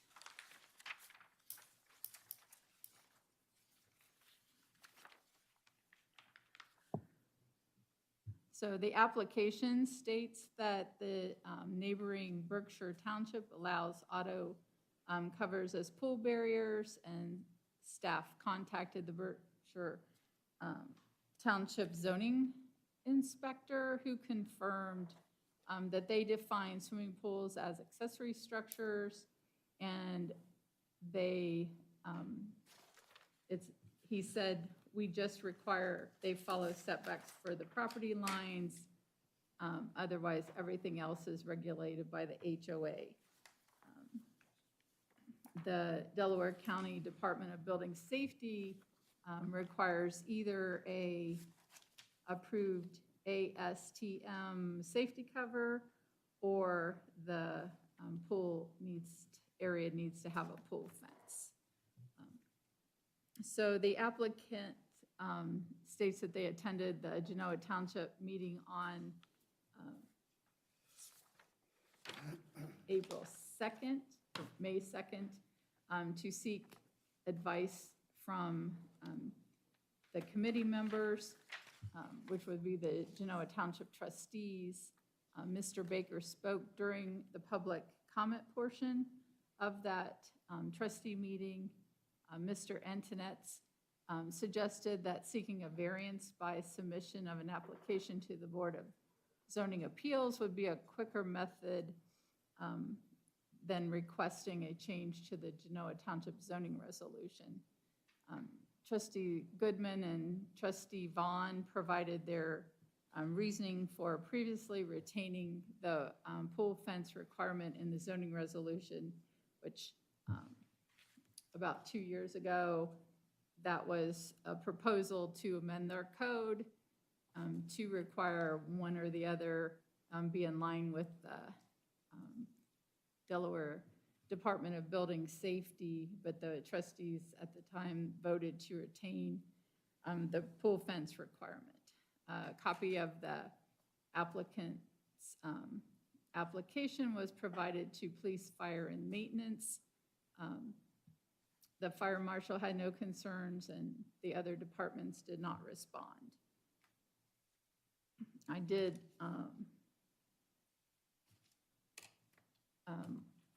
Mark had called in and asked a question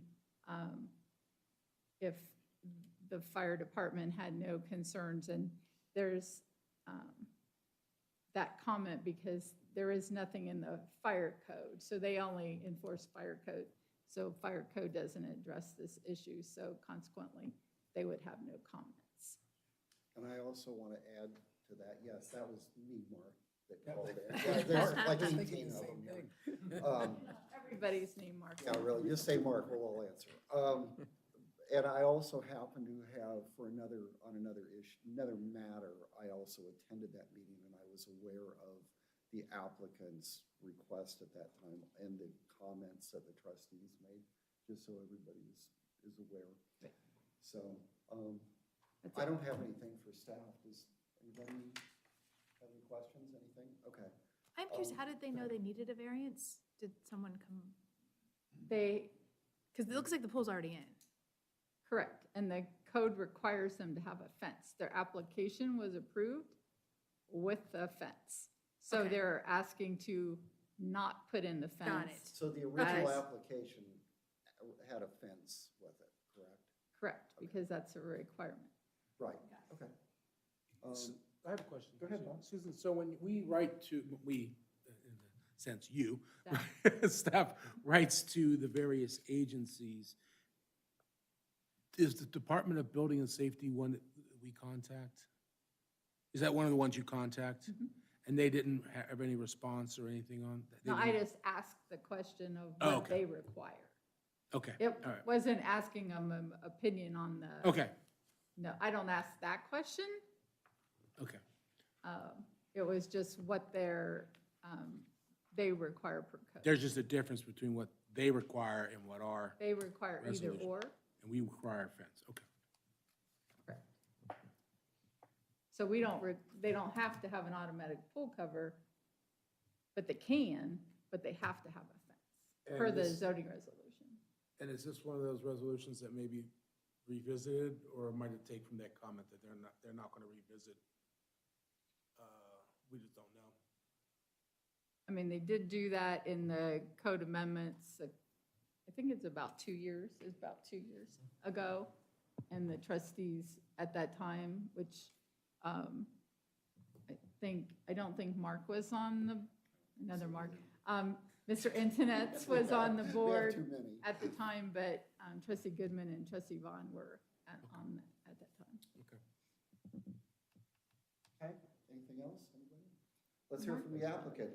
You've been here now since lunch, so you kind of know the drill if you want to come up and introduce yourself and then tell us what you want to do.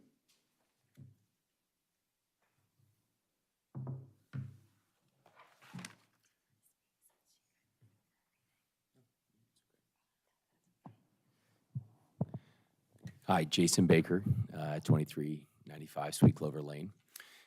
Yeah, we were actually, when we were discussing this is a process for us. We don't deal with this every day, and we're so grateful that you guys are willing to listen to us in regards to this. When we started this process of building the pool, our goal was to put a fence in because we didn't know, well, the structure changed a little bit. There was going to be a little bit of a gap on the pool from a grading standpoint. The grading worked out to where it met to the pool itself. And when we put the automatic cover in, we did additional research with it to realize that, one, our insurance company approved us just for the pool cover. So then we went to inquire what would it be to not have a fence in looking at it. Our adjacent township, which Berkshire doesn't have it, so we thought we would request it. We didn't know how to go about that, so we came here and asked the questions. That's where we had the chance to meet and discover what we needed to go through. So we filed the application, and we were looking for an opinion from you guys. So we feel as with the approval of the insurance company that they saw no problem with it and they insured us for it, as well as, and I think we added that. I think our insurance policy was added to this. Yep, in here as well. And then obviously with the cover seals it, so you can't even get into it. It can take the weight. I think we have 2,000 pounds, but it's actually more than that. You can see that you can walk on it. Unfortunately, my kids spend many nights on it. You could be on the cover itself. And when we have it closed, it's passcoded, as well as you have to be visual to see the passcode for it to be closed. So it's, meaning you have to be in front of it as you're doing the passcode. Like, it's not on a phone. You can't do it remotely. Like, I can't be somewhere, sorry, I said that incorrectly, but yeah, the right idea is you have to have visual line of sight. So we feel that it was a more secured option. And by doing this, and you know, not to be remiss about it, but it also prevents or provides a more aesthetically pleasing look to our backyard. Sage Creek, phenomenal neighborhood. We're very natural in what we do. All of our natural swales that we have for water removal and everything that we provide into it, this would provide more along the landscape of which we're providing. And then you can see from the pictures, we're completely surrounded by trees on it as well. The last picture are my kids on it, as you can see as well. They're on the cover. Yeah, about 500 pounds right there. So I've got a lot of kids. So, yeah. We do have, yeah. Yeah, I know, yeah. Yeah. Bring them over, we can do that, yeah. Yeah, yeah, so, it's more, this is a first-time process for us. We respect, obviously, your decision, what we move forward with, but we feel like in no shape or form do we want to put anybody in a safety issue. As I have 4 kids and we have other individuals that live in our neighborhood with kids, at no point would I ever want to discourage the fact that we don't take safety first and foremost. But I believe, as you could see on the cover, you cannot penetrate the pool itself. So that's where we're at. Anything else? No? And yeah, it looks like it goes in a, like it's like in a channel. The edges are in a channel of the pool. Well, it's a panoramic. We were trying to show all. Yeah, I'm looking at that bottom. Yeah, when you see here, it's Or, yeah, I was looking at this one. Rectangular. Yeah, it looks like it's under the lip of the pool. Yeah. Oh, is that? it's- Okay, sorry, I Yeah, thought you meant the sorry. panoramic. Yep. Right, you basically can't get under. You can't the put a cover. head, Correct. your head can't fit into it, you can't get it. Yeah, the cover's not on the Mhm. top of the pool, it's, okay. Yeah, it covers above it. Mr. Chairman, Oh, go ahead, Bob. Sorry. Mr. Baker, on your Appendix E, that when you got the itemized, for the automatic pool covers, I looked down at the bottom. It says that, I want to focus on the requirement of the HSTM standard.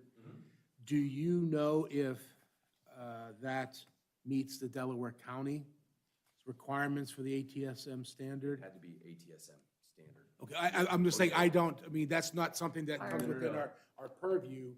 So, and that's why I was asking staff earlier whether they were requesting information from Delaware County, whether there was an approval that the ATSM that you're showing here on your pool cover meets with the Delaware County requirements. From my ledger, it does. Yeah, I mean, it does meet the requirement, the ATSM, but we can double check that if you want. I mean, no problem doing that. Okay.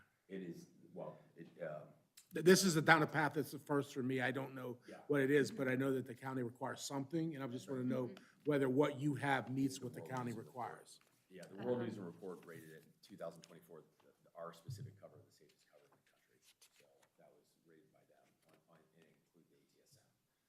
So that was for 2024 as well.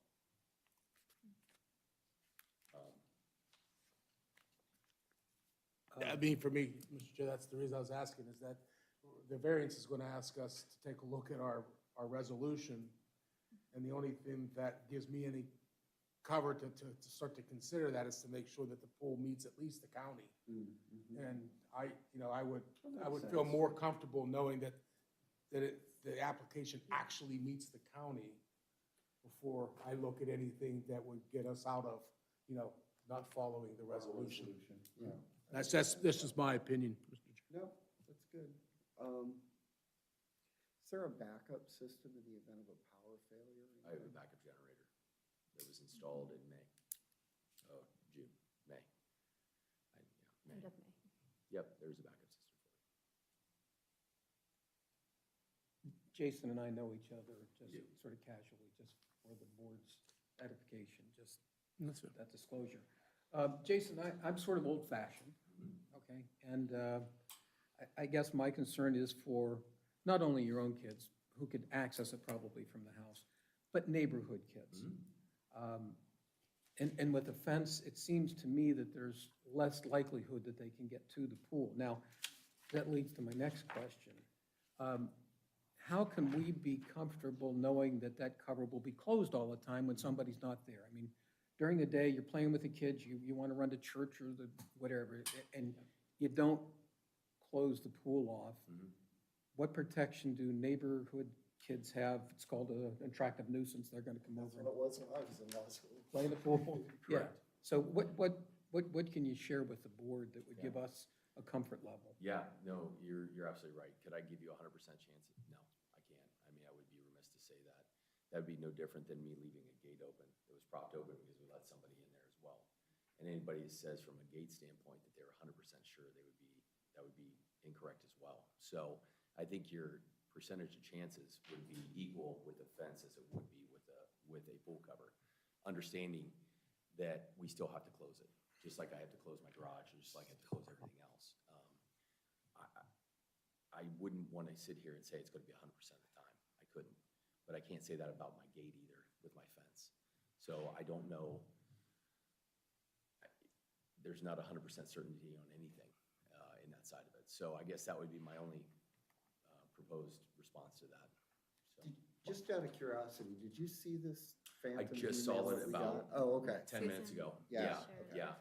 Oh, during the break, probably. Yes, Yeah, I think it was during the okay. break, yeah. Yeah, I just wanted to make sure you saw it. And Yeah. We've Apparently there actually was some had concern. personal conversations with everyone that we would have sent the letter to. And they all supported us. They're like, oh, the pool cover actually seems safer than a fence that could be jumped or just unlocked or. And this is a little bit, everybody has their opinion on this, and I totally understand. We had a response from one of the members of the HOA. Your decision is what they would follow on this side of it. That's not unusual. Yeah, yeah, and that's fine. But they were in that side of it, and then to come out with this was a little bit, I mean, I just saw this beforehand, so. Sure. And I understand. Oh, I totally understand that. I understand their concerns. My argument is, we put something in safer than what currently a fence. If I didn't put this in, I would argue completely that my insurance company feels like it's safe. They would be the last people to want Across the insurance. street feels like it's, literally across the street, and that's in Appendix F, is the township line for Berkshire and Genoa. And literally across the street is that line. So our neighbors across the street could install pools without fences. So when we spoke with the board, they said we would follow whatever the township. And not to take anything away from it, our foot traffic is, I mean, aside, there absolutely are children here. We don't have the foot traffic that you see through normal neighborhoods. We just don't. Right, our lot, as you noticed, is almost 1.5 acres. Most lots are almost up to 3 acres. We have that tree line bordering us. It's very private. Yeah. So, and It's we can't really see the road even from our backyard. We placed it strategically behind our house versus some neighbors who have pools, it's on the side and it's very visible, where ours isn't. So the temptation isn't there like it is at some homeowners. Okay. Anybody else have anything for the applicant? Then let's hear, I'm coming there, hang on.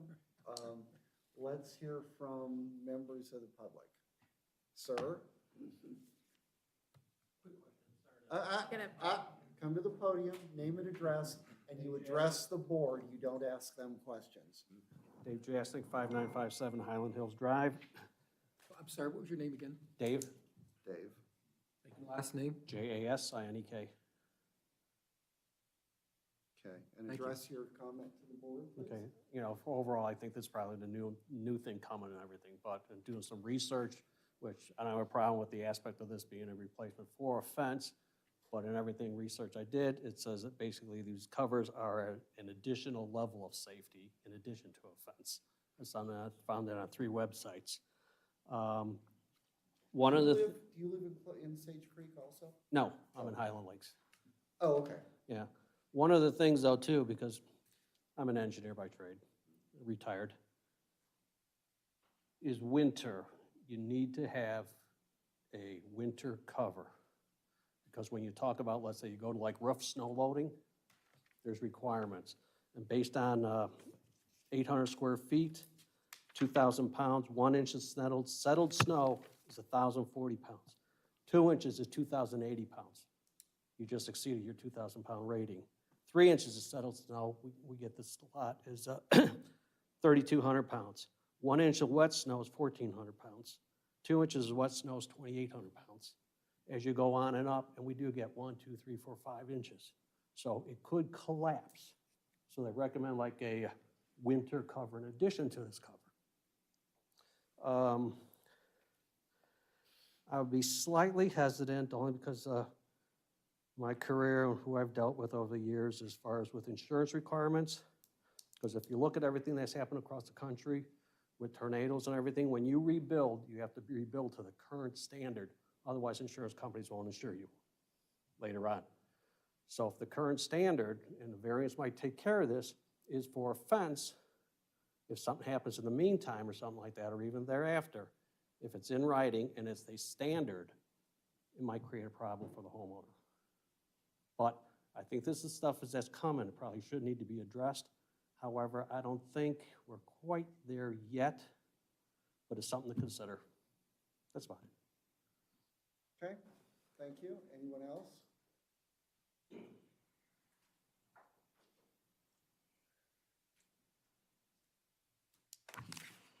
Rick Whelan, 9500 Britton Woods Drive. I do not live in Sage Creek either, also board. But getting on Google Earth today, I looked around the township and there's a lot of pools in our township. I wasn't able to count them, but just in the area of your neighborhood, Mark, I think I did come up with about 8 of them. And all of them have fences around it. I looked in some other neighborhoods. All the pools have fences around them. I will read you something from, I don't know if you guys have done any research. I can ask the board if you've done any research on that, the cover that they're recommending or whatever that they have. But I pulled a sheet out from the ASTM F1346 pool safety covers manual. And it's pretty much, this is an international standard that they came up with. This is not a 100% documented device for safety stuff. It's a recommended standard. And that's what these areas are using across our nation. So actually reading from their standard that they have a note here that says all pool safety covers are supplementary pool safety aids and are not suitable for individual or constant supervision of an adult. Pool covers can never replace adult supervision, nor can they be a guarantee against drowning or other accidents. Always replace your pool cover after swimming. Experts agree that multiple layers of protection offer the best protection against drowning and near-drowning incidents.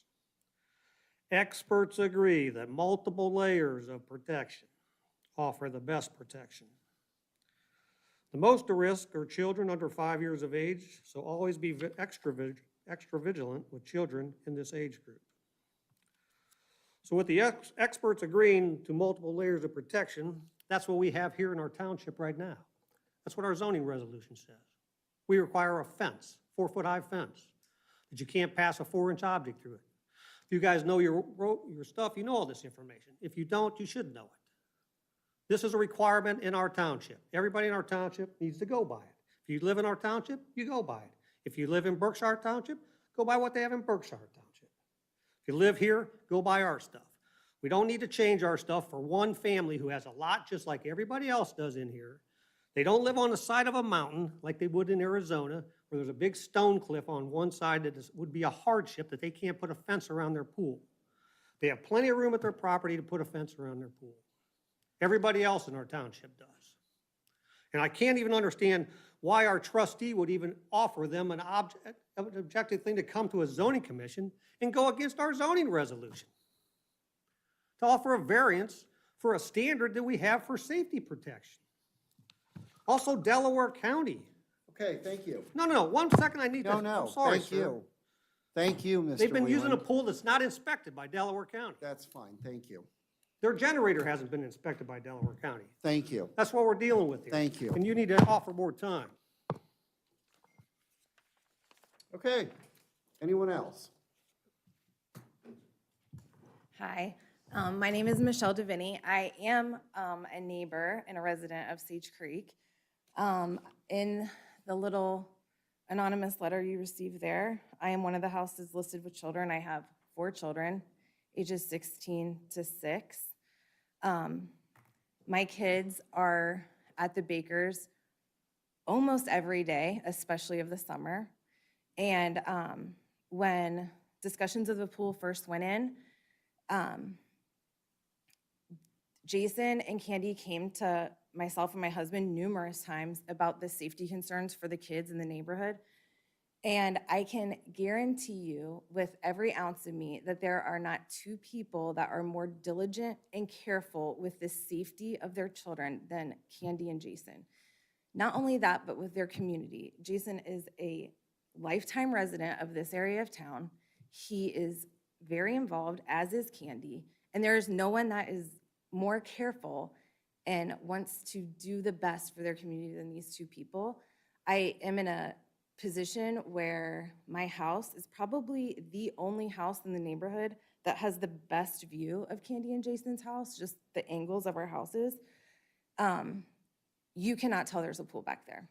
I have the clearest view of the side of their house where you could maybe see a pool, and there is no view of the pool whatsoever from the road. No one would know that there is a pool back there. Like Jason said, we have very little traffic that comes through our neighborhood. The most traffic are my own children. And we are totally comfortable and 100% trusting of this pool cover being the newest modern innovation of pool safety. It would be like a gate. Any teenager, probably many of us in this room, have hopped a fence every once in a while. And that's just, no one can protect against that. What's the protection with a fence and a gate? I grew up with neighbors who had a pool. They had a gate with a lock in Westerville. We just flipped the lock and went in and swim. They were okay with that. Like, it's just, there's nothing that's extra protective of a gate and a lock. It makes 0 sense. And not only that, but aesthetically, it would be, our neighborhood values the natural landscape of Genoa Township, of Berkshire. It's what drew us to that neighborhood, and it would, I mean, this is such a like less deal than safety, I understand, but it would hinder the aesthetics of our neighborhood, their property in particular. It would it would be an awkward. Okay, thank you. Okay. Michelle, can I get your address, please? Yep, it's 2466 Sweet Clover Lane. Thank you. What was your name again? I'm sorry. Michelle Deviney. Thank you. Thanks. Okay, anybody else? Okay, then at this time, we will go into discussion, I guess.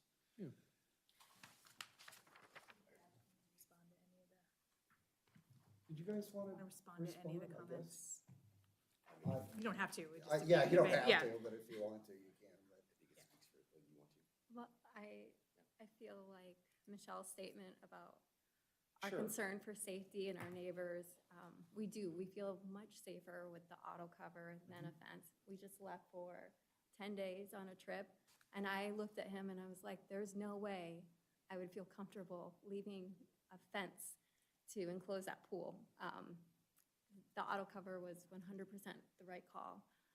He spoke about winter cover.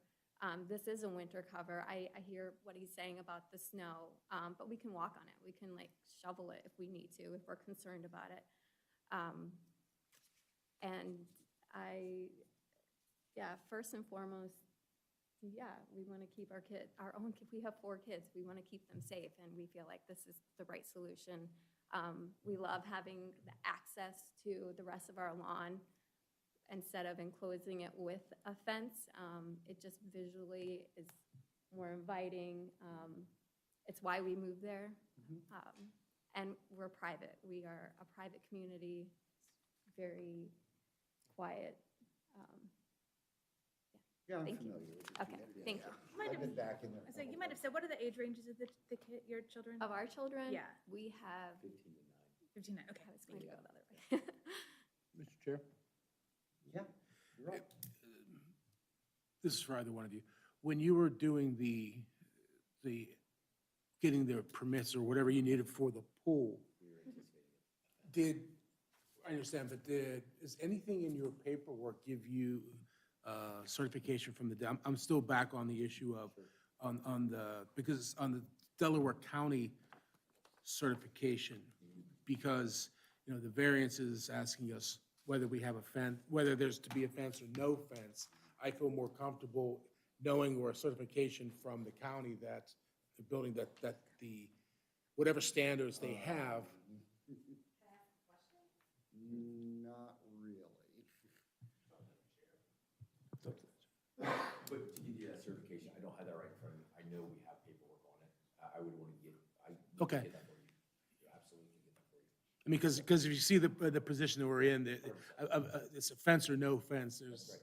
We want to make sure you guys have all the documentation. We don't, there's nothing for us to leave outside of this, so. Our discussion, go ahead, sorry, go ahead. Has your pool been finalized by Delaware yet?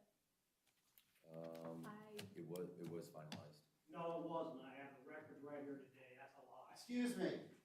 I can't sit, I'm sorry. If you can't sit and be quiet, then you need to go. I'm not going to put up with a bunch of interruptions from the gallery.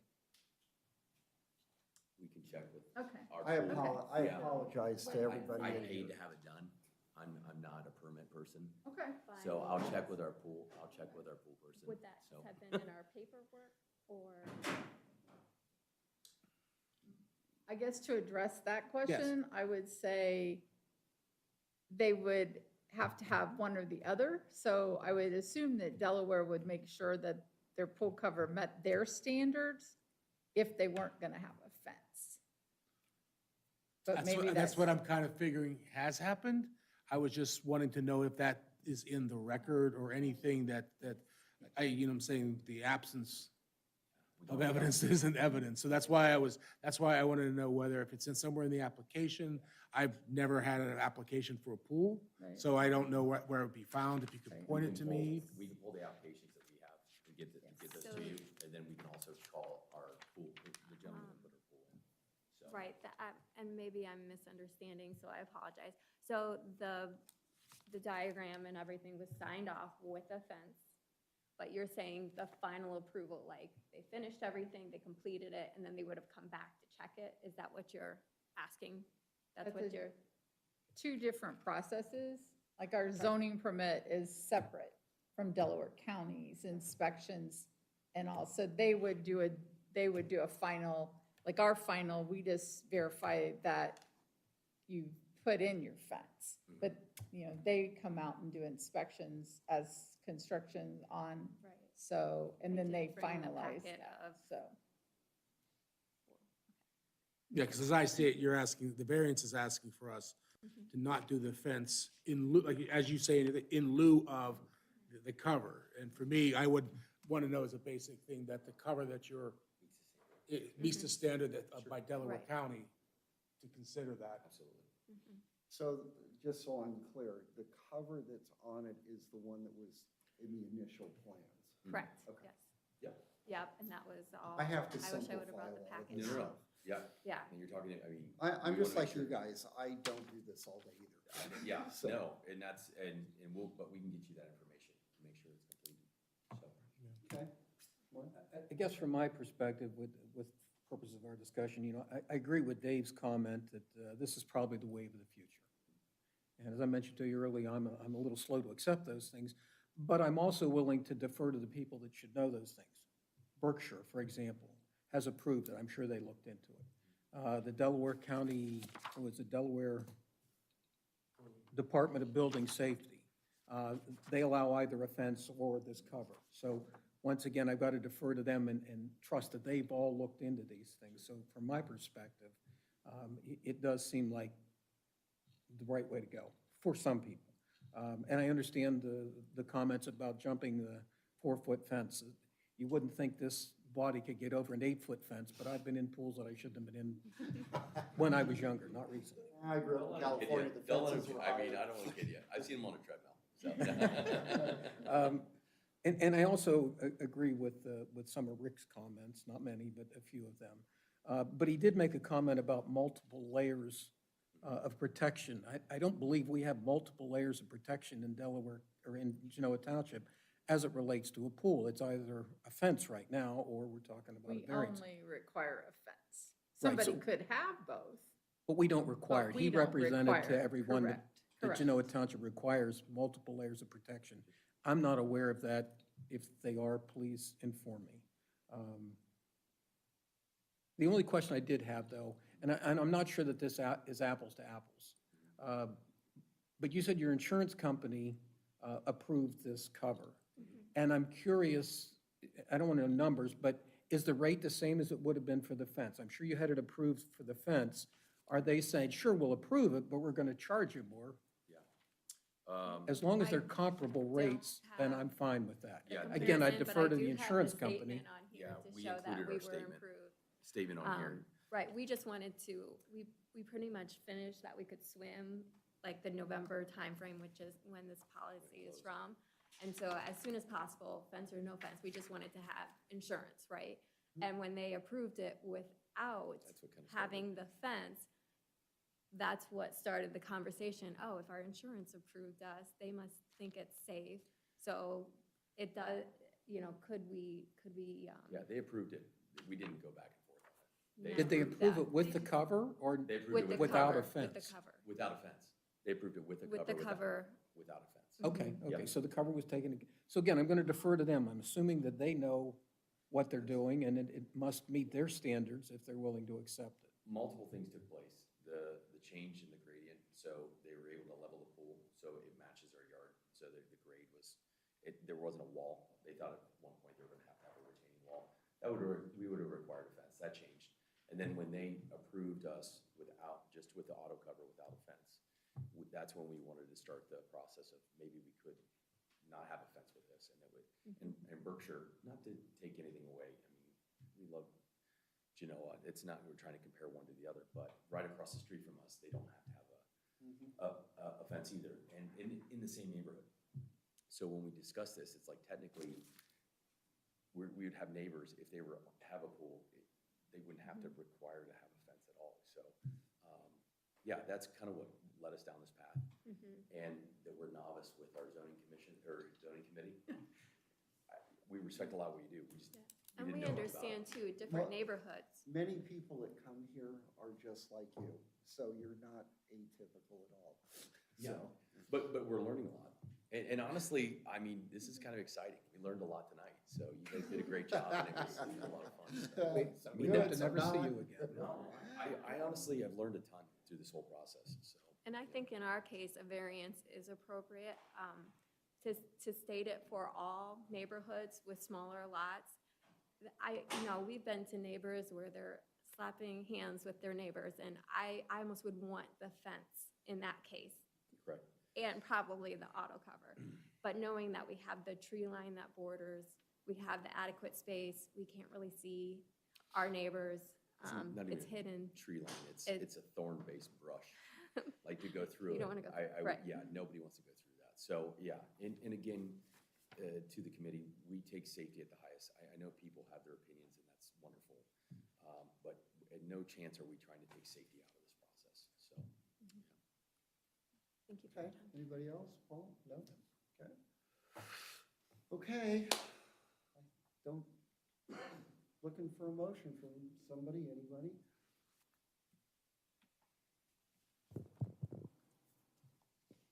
You want to do Duncan versus Middlefield also? Do Duncan versus Middlefield. Oh, Yeah, we have to do Going. business with them. Sorry, I'm new here, I forgot. 12 years, huh? Yeah, you'd never know it. Yeah, we got out of it on the last one, so. You want me to do it? You do it. All right. I got it, yeah. I'm on the right one here. The board, let me make sure I'm on the right one. That's always the trick. Yes, okay. The board reviewed section 307.06 of the zoning resolution, reflecting Duncan versus Middlefield, as it pertains to the area variance requested from section 1709.01C to allow for a pool without the required fence in a rural residential or RR zoning district as follows. The excuse me, the property in question would yield a reasonable return, and there can be beneficial use of the property without the variance. You could put a fence in, okay? So for those reasons, you could get a reasonable return and beneficial use. B, the variance, I would argue, is substantial. We're not looking at percentages here. We're looking at a fence versus an auto pool cover. So it is substantial. The third one, the essential character of the neighborhood would not be substantially altered, and the adjoining properties would not suffer a substantial detriment as a result of the variance. First of all, did you say the neighbor just across the street could have the auto covers if they so choose? Without a fence, yeah, okay. The variance would not adversely affect the delivery of governmental services. Susan, we've checked with fire maintenance and police, right? And they had no adverse comments. The property owner did purchase the property with knowledge of the zoning restriction. Again, we believe everyone has constructive knowledge of that information. After the property owner's predicament cannot be feasibly obviated through a method other than the variance. Yes, you could put the fence in, but again, the auto cover has what would appear to be the same level or a higher level of safety in that you can walk on it. It's not your typical pool cover that you're just going to put over to keep the leaves out. The spirit and intent behind the zoning requirement would be observed, and substantial justice would be done by granting the variance. Once again, it's a safe feature for the pool, and it's just an alternative to a fence. Board discussed a potential motion finding effect. You want me to go ahead with the motion? Well, don't everybody at once. All right, I'm moving to Don't fight over incorporate. it now. I'm moving to incorporate exhibits A through, don't we have more than D? We've got. No, I think We've got a it's, photo and. it's E. A through E. A through E, okay. Yeah, because He this made is it in. just a color rendition of the black and white that's in there. Okay, okay. Okay, but so, I had actually F, or is that what you're asking? I had A through F? That's your appendix. oh, that's Oh, the yeah, application, This is- okay.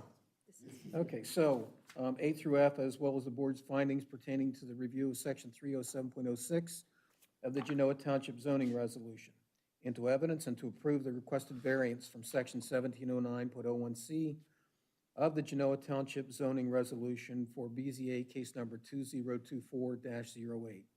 Application received May 8, 2024, to allow for a pool without the required pool fence on property known as Lot 6417 in Sage Creek, 2395 Sweet Clover Lane, Galena, Ohio, zoned residential, rural residential, RR.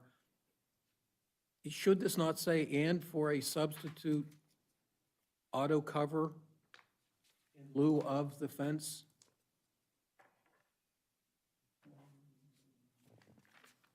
So the I mean, zoning resolution just says it requires a fence. Can make a condition that they have to maintain the automatic pool cover. So you'd rather have that as a Well, condition? we're at the part of conditioning, can I, Mark, I want to put in there that we still haven't satisfied, I want part of one of the conditions to be that they demonstrate to staff that it complied with the Delaware County. I know it's just a matter of getting the paperwork.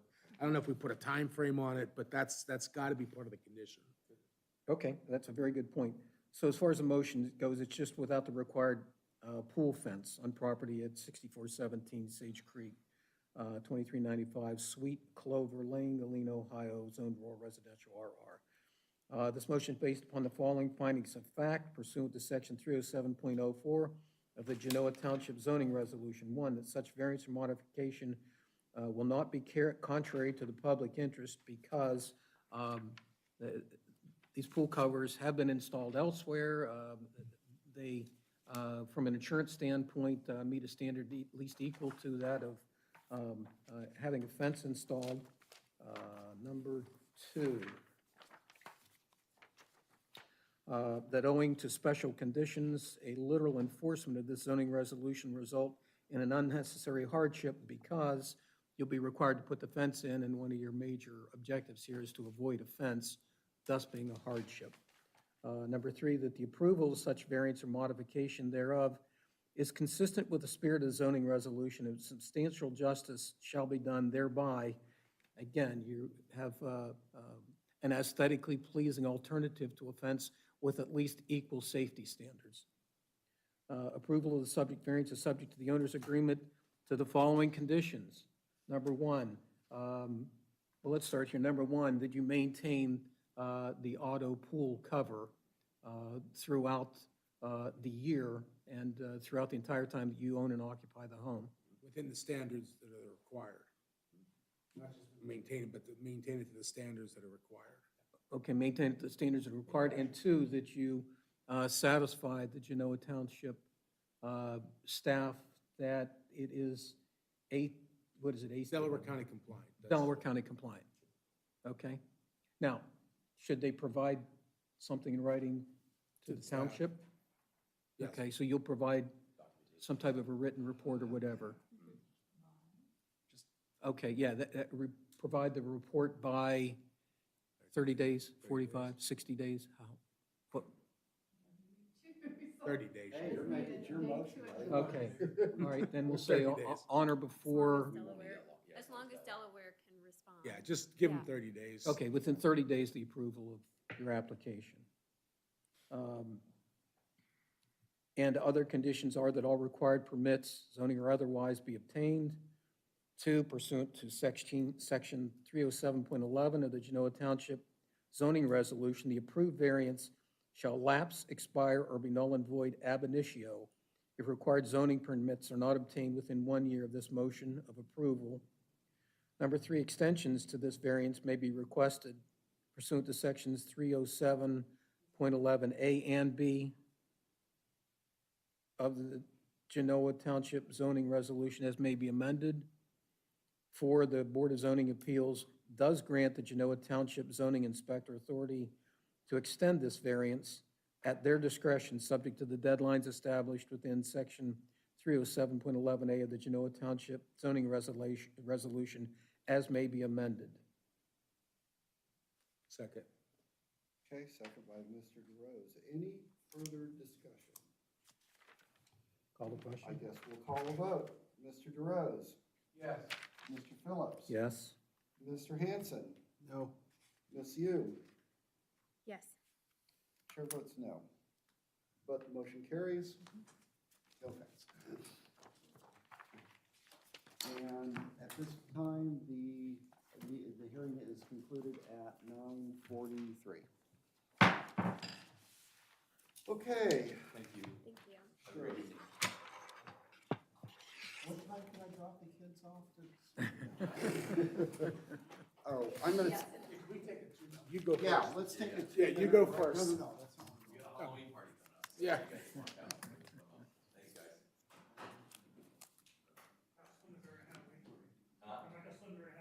You got it, oh, yeah. Oh, yeah, that's fine. My question was,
Are we ready to go?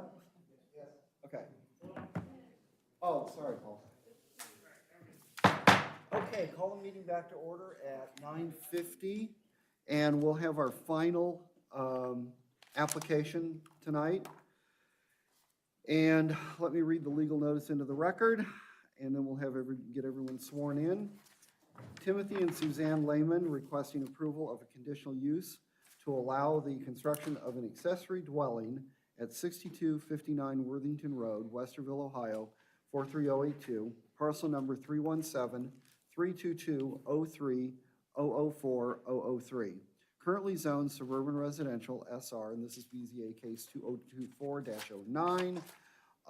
And those that wish to appear and speak on this matter, please stand and raise your right hand. Do you swear to tell the truth, the whole truth, and nothing but the truth, so help you God? Thank you, Mr. Benson. Okay. The legal notice for this hearing was printed and published on June 15th, 2024 in the Delaware Gazette and posted at the Genoa Township Hall on June 11th, 2024. An attempt to mail notice of the hearing to property owners contiguous to and across the street from the subject property was also made.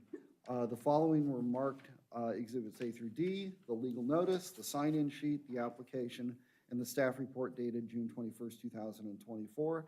And we will start with Susan with the staff report. Thank you, Mark. This application is for 6259 Worthington Road, Westerville, Ohio, 43082. It is in a suburban residential zoning district, and it's a 1.49 acre parcel according to the Delaware County auditor's site. According to Delaware County Auditor's website, the residence on this subject property was built in 1959. We were not able to locate a zoning permit in our records, but this is understandable given the age of the dwelling.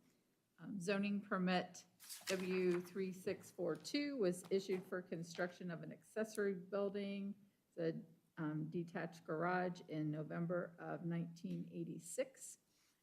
According to Delaware County Recorder's site, the Lehmans purchased the subject property previously part of a 5.72 acre parcel in 2013. In September of 2018, zoning permit 201822 was issued for the subdivision of the 5.72 acre parcel into 3 lots.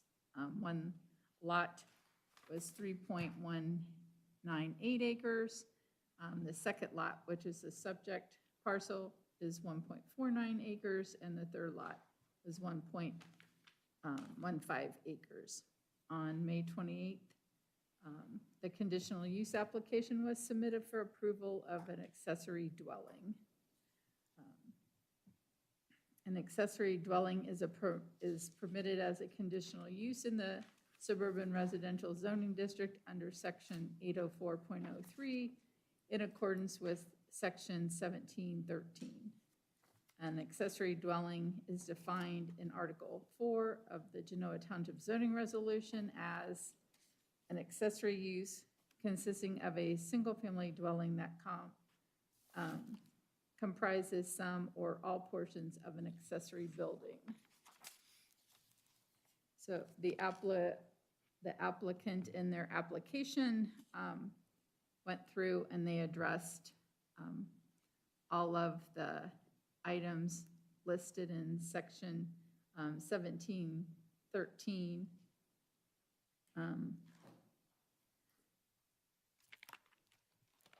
You want me to go through all of this? So I know the application in some places,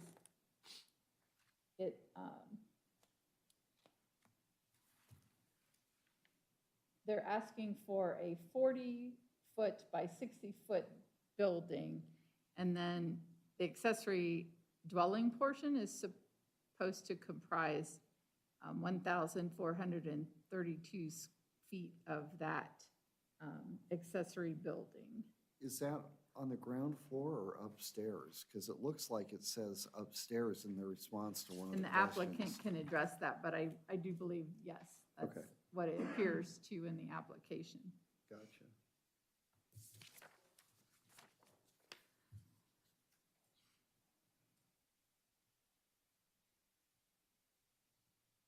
So the applicant did respond to each one of the conditions and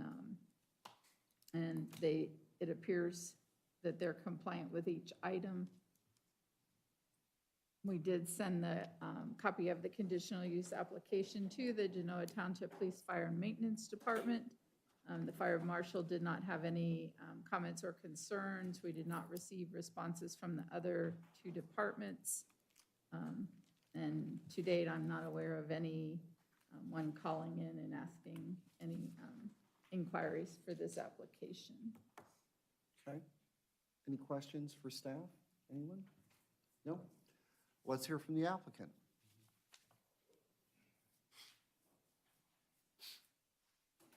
And by the way, this is the longest meeting that I've ever been in 12 years, and I appreciate your patience. The last one we had lasted almost as long. Yeah. It was the first hearing on the Storage units. storage units. Oh, yeah, well, nah, man, yeah, well.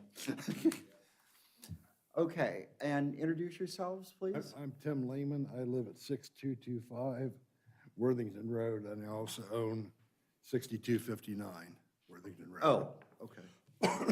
And you, sir, are there? Andrew Lehman, son, 6259 Worthington Road.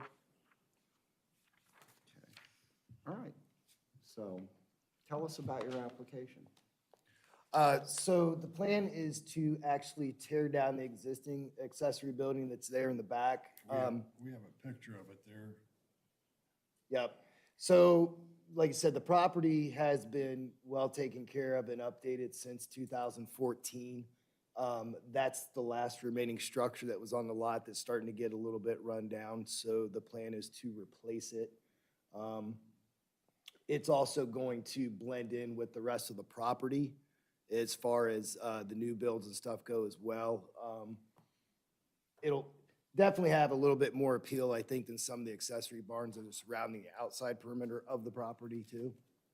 From the road front, I'm not sure if we provided a picture with you guys, but it's basically gonna look like a two-car garage from the front that would have the dwelling above it, that only a portion of it. I spoke to the neighbors across the street indicating what we wanted to do. And they said, I said, we wanted to replace the barn. They said, you have a barn? Yeah, because it's downhill. It sits down below, so Oh, I see. it's hardly visible from anyone, So the barn is that white roof on the lower right there, is that it? Correct. Right. Okay. It Okay, sits- and then your garage, your actual garage is that? Okay. Yeah, and there's one attached to the ranch as well. Okay, so you've got a detached garage, then you got a detached garage, and then you've got the barn. Correct, and that's how it was when it was purchased. And Sure. then the property from 6225 and 6283 is all family owned that actually surrounds that whole 6259 property from the back to the sides. Oh, Yeah, the pool you see. Yeah, you can kind of see now, Yeah, and that's all. That property there at the bottom where you see the blue pool. yeah.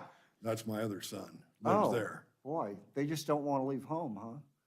Well, we're planning on keeping the family. I mean, it's gonna be family property, so. It's late, I'm sorry, I'll let you guys go. And then all the way to the tip of the triangle, there behind all those trees, is that?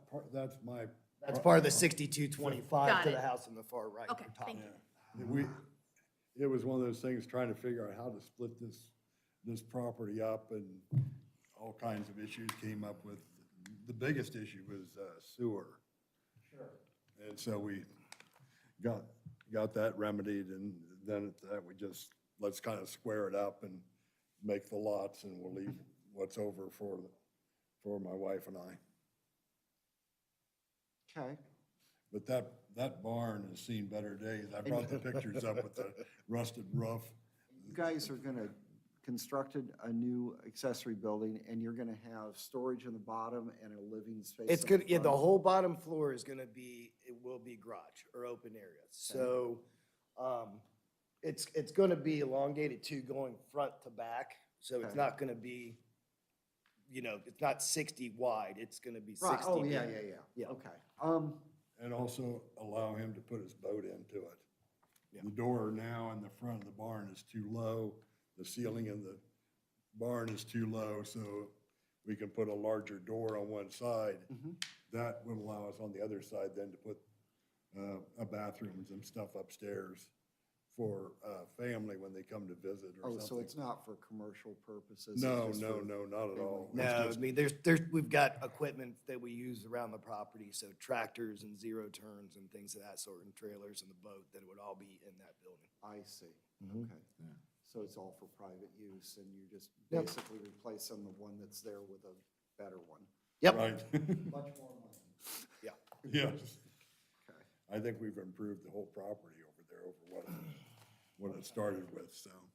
Yeah, the only thing that, and I'm a little, slightly confused, is that the actual home is 14, no, not 1,400 square feet. 2192. 2192 plus the porch. I'm sorry. 2192. Oh, okay, 2192, because, all right. Right. I missed that. I thought I saw that it was actually smaller than that. Oh, 2192. Does that 2192 include the garage, or no? Is that just the living space? Living, it should be the living space, because the upstairs and downstairs both finished in that property. Oh, the main floor and then the basement is finished? Yeah, Right. okay. Yeah, and it's all. Oh, okay. How large is the footprint? Go ahead. I think on the auditor's site, it said it was like 1432 on the first floor, and then it And then had the basement's finished 1342 with, on okay. the lower level. Because in my professional life, I look at it a little bit differently than that, so. Yes. Okay, all right. Let's get this out of the way. Any questions for the applicant? No. So do we need to know how much is living space? Or No, is I it just okay that it satisfies My this? major concern Okay. with that was that we were gonna build an accessory living space that was larger than the Right, we're the good with, dwelling that was on the property. got it. Okay, and we don't have any coverage issues or anything on that, do we, Susan? I didn't check those. Yeah, I mean, just looking at it, I can't imagine that that's 35. But over suburban 35%. residential, so they can cover Oh, that's right, okay. I'm thinking- 20% with buildings and 35% Yeah, I'm with sure. impervious surfaces. I'm with you. So. Okay, any members of the public wish to comment on this application? Sir, come on up, introduce yourself. Good evening. My name is John Pollock, and I live at 6329 Worthington Road, just south of the property in question. Been a resident here in Genoa Township for 25 years. And 4 years ago, when the folks here to my right purchased the property and there was a lot split approved, there was the dwelling that was built at 6283. And as a result of that dwelling, there was an elevation change of about 5 to 7 feet. The elevation was raised up. Since that time, I have incurred incessant flooding inside my house. It's cost me thousands of dollars in losses. A third of my acre at the back of the property I haven't mowed it yet this year. I can't walk through it, I can't drive the tractor through it because of the elevation change. That's water over the dam, no pun intended. This area where they're contemplating putting the building is in fact another low area. My property still extends very close to that area where the existing building is going to be. My concerns are with regard to elevation changes and runoff and how that will further impact my property. At the moment, the grass behind my building is as tall as this podium. I have not yet cut it this year. Last year, it was July 15th when I was able to cut it for the first time. Thousands of dollars of damage with interior flooding insurance claims had had drainage pipes put in the basement around the perimeter of the wall. Now, is that flooding as a result of their property? The property being built next to me, and this is also a low area, and I only anticipate this also to be an elevation change, which is going to compound the water issues that I've had. I had 21 years there with history of really wet springs, really wet summers, really dry springs, 21-year history. Never did I have the issues that I've had since the build 4 years ago. So my opposition is not to the building. The building is certainly aged, and I think a new building would be an improvement. But I can't handle any more water. I can't take on any more water. There has to be some kind of stipulation put into this to channel it, French drain, something other than what I've got right now. I've got part of my outbuilding, which is adjacent to where this is. The floor is sinking because of all the water. I've been there, that building's been there since the 60s, and the floor has never moved until the last 4 years. So the damages continue, the expenses continue, and like I said, I'm not opposed to the building, but I can't deal with any more water. It's cost me thousands, and it continues to. Can you zoom out, Paul? Or, yeah, there you go. And can you show us where your property is, please? Yeah, I mean, yeah, you're asking. It's fine. This area here is completely flooded back through here, and all on the property here. The elevation for this property that was built was raised up at certain points almost 7 feet. Okay. And so when it rains really hard, like we've had a wet spring, I've got videos on my phone, it's a waterfall to my property, and the water reaches my home, which is right here. Okay. And it comes in the basement. And for 21 years, it never happened. I trusted the process 4 years ago when the lot split and all that. I thought surely there won't be anything that happens that's going to negatively impact me. And that has not been the case. That's why I'm here tonight. I can't take any more water. Not opposed to the building. I think that would be an improvement. But there's got to be something done with regard to the runoff and the elevation, because I know there's going to be an elevation change, and I just can't deal with any more water. That's Do my. you guys contemplate an elevation change with your? We hadn't discussed it, and then. I don't think, it'll probably be at the same height. Yeah. The floor as it exists today. There's no reason to change it any higher. Okay. And I know too, is if I'm able to address that, you know, Yes, we, please. you know, when this property was done, I mean, there was almost, what, $20,000 that was spent maybe plus on having the whole front of the road from 6225 to 6283, the ditch reconstructed per code that we were told to do to assist with any kind of water. And at the time, before that house was built, that was a floodplain itself when we had the property, because I know I wouldn't be able to mow it till sometime usually towards May, because it was always wet. Okay. So, and we still have that same issue as far as in the back too, in the woods, when it's early in the spring, we've stuck the tractor and everything else back there. It's always been kind of a lower laying area. Delaware County made me recontour the whole front to make it, I thought it was a lot better before. I figured the car would roll before they made my house. But they made me change the ditch so they can now run through. But that was all mandated by Delaware County to make me put that ditch in the way it is. Before, there was never any water really there because it was, you know, but they made me put that in. Okay. Anyone else? No? Okay. All right, somebody want to go through Duncan versus Middlefield? I know one of you are dying to do it. Well, no, it's the conditional use stuff, Oh, that's right. 303. I forgot. Section 804.03.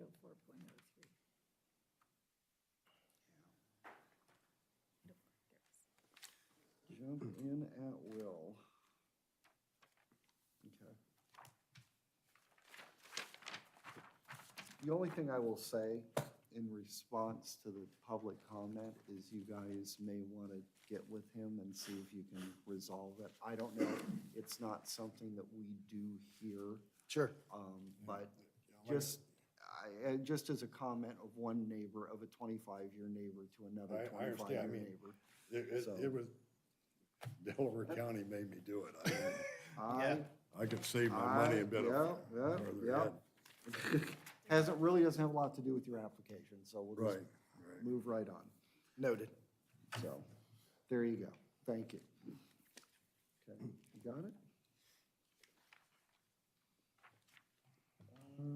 Okay, I guess we guess we just need to go into discussion at this point, huh? And I'm trying to remember these. Oh, it's been so long since we've done a conditional use. So you have to go through gotta each go one through and each make one of sure these that they've here. satisfied each one of Through, the yeah, conditions. 303, yeah, right. So. Okay. You want to do that?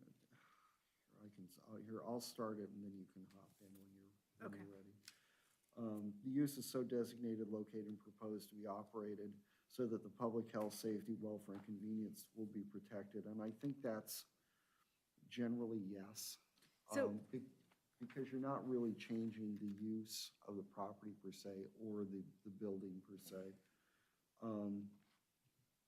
But that could be where we would, I mean, can we put any conditions on, or do we have to put them in the motion? Because this Well, could be where We can we're, get down to 303. yeah, I mean, we're replacing an Yeah, you existing can building and say that it Do it has a to couple maintain. ways. I would probably It's do it in the motion. Okay.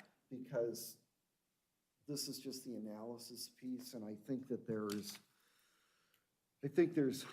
items on both, like 303.02, use will not result in the destruction, loss, or danger of natural, scenic, or historic features of major importance, and I think that is a true statement.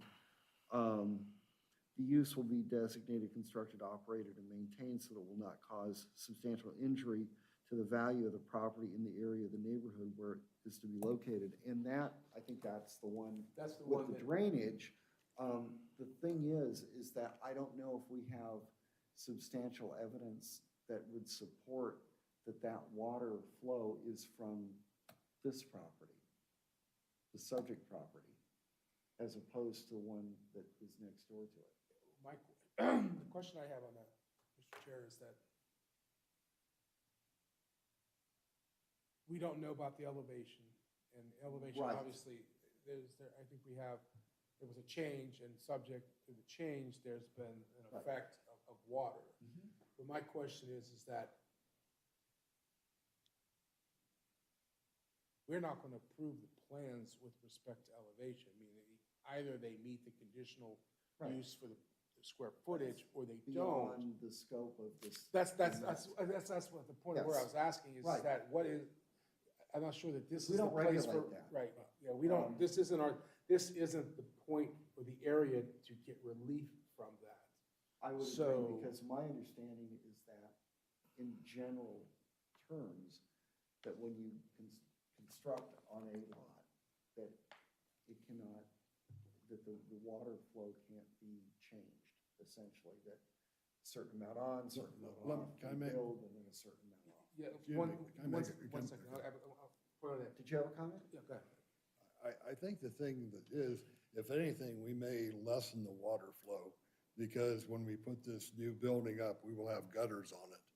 The gutters will run into drainage, Okay. which will take it back to a creek. Out to the- So in essence, we're probably lessening the amount of water that would be back there anyway.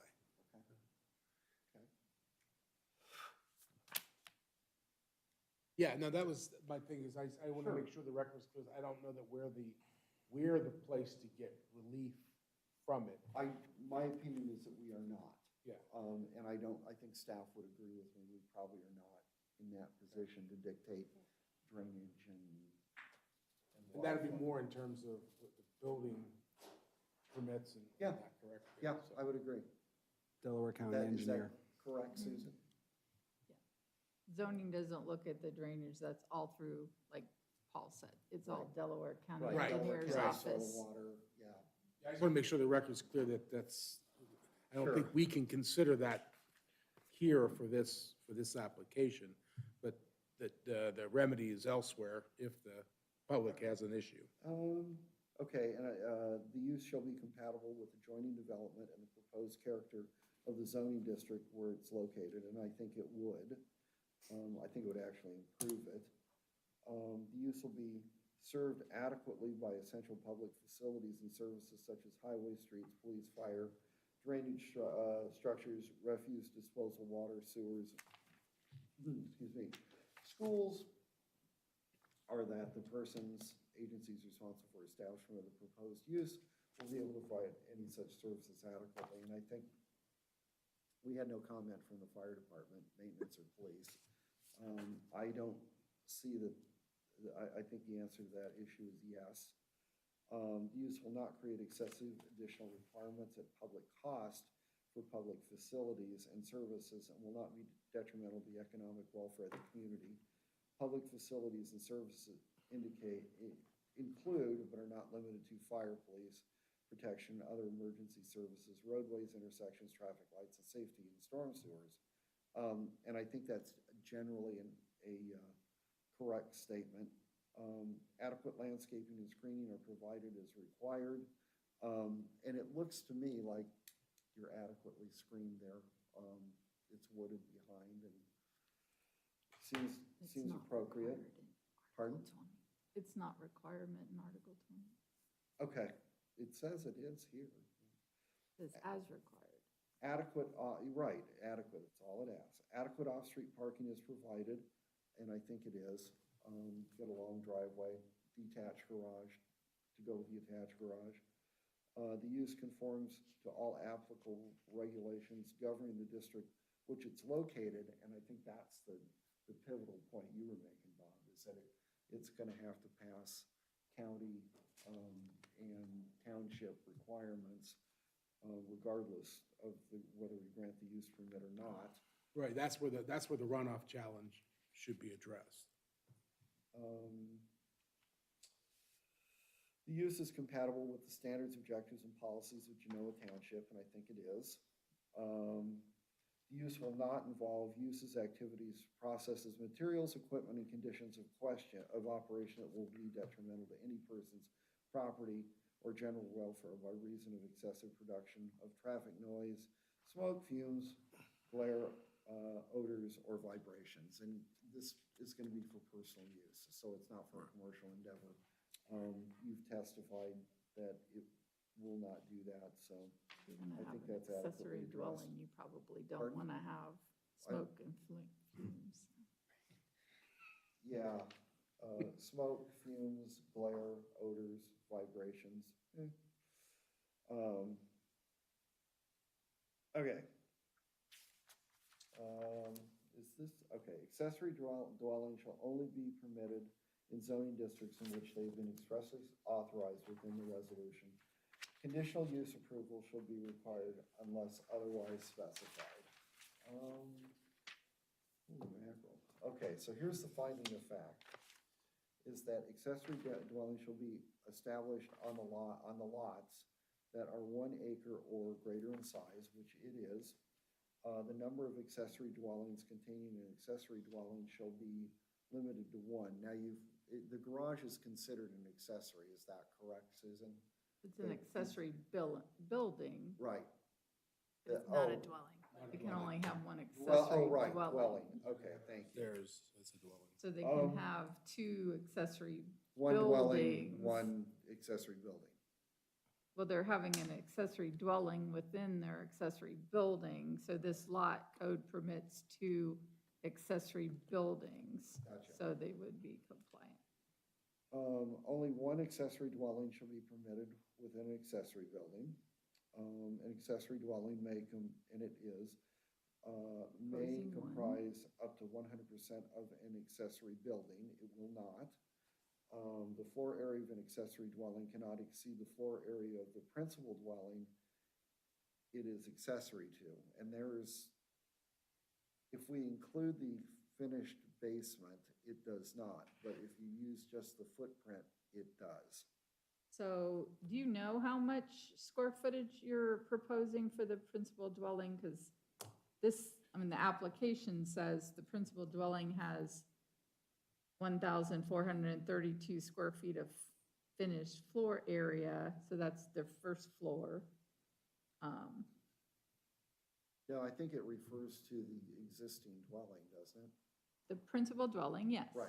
Says it's 1,432 That's square what the feet. county auditor says. Correct.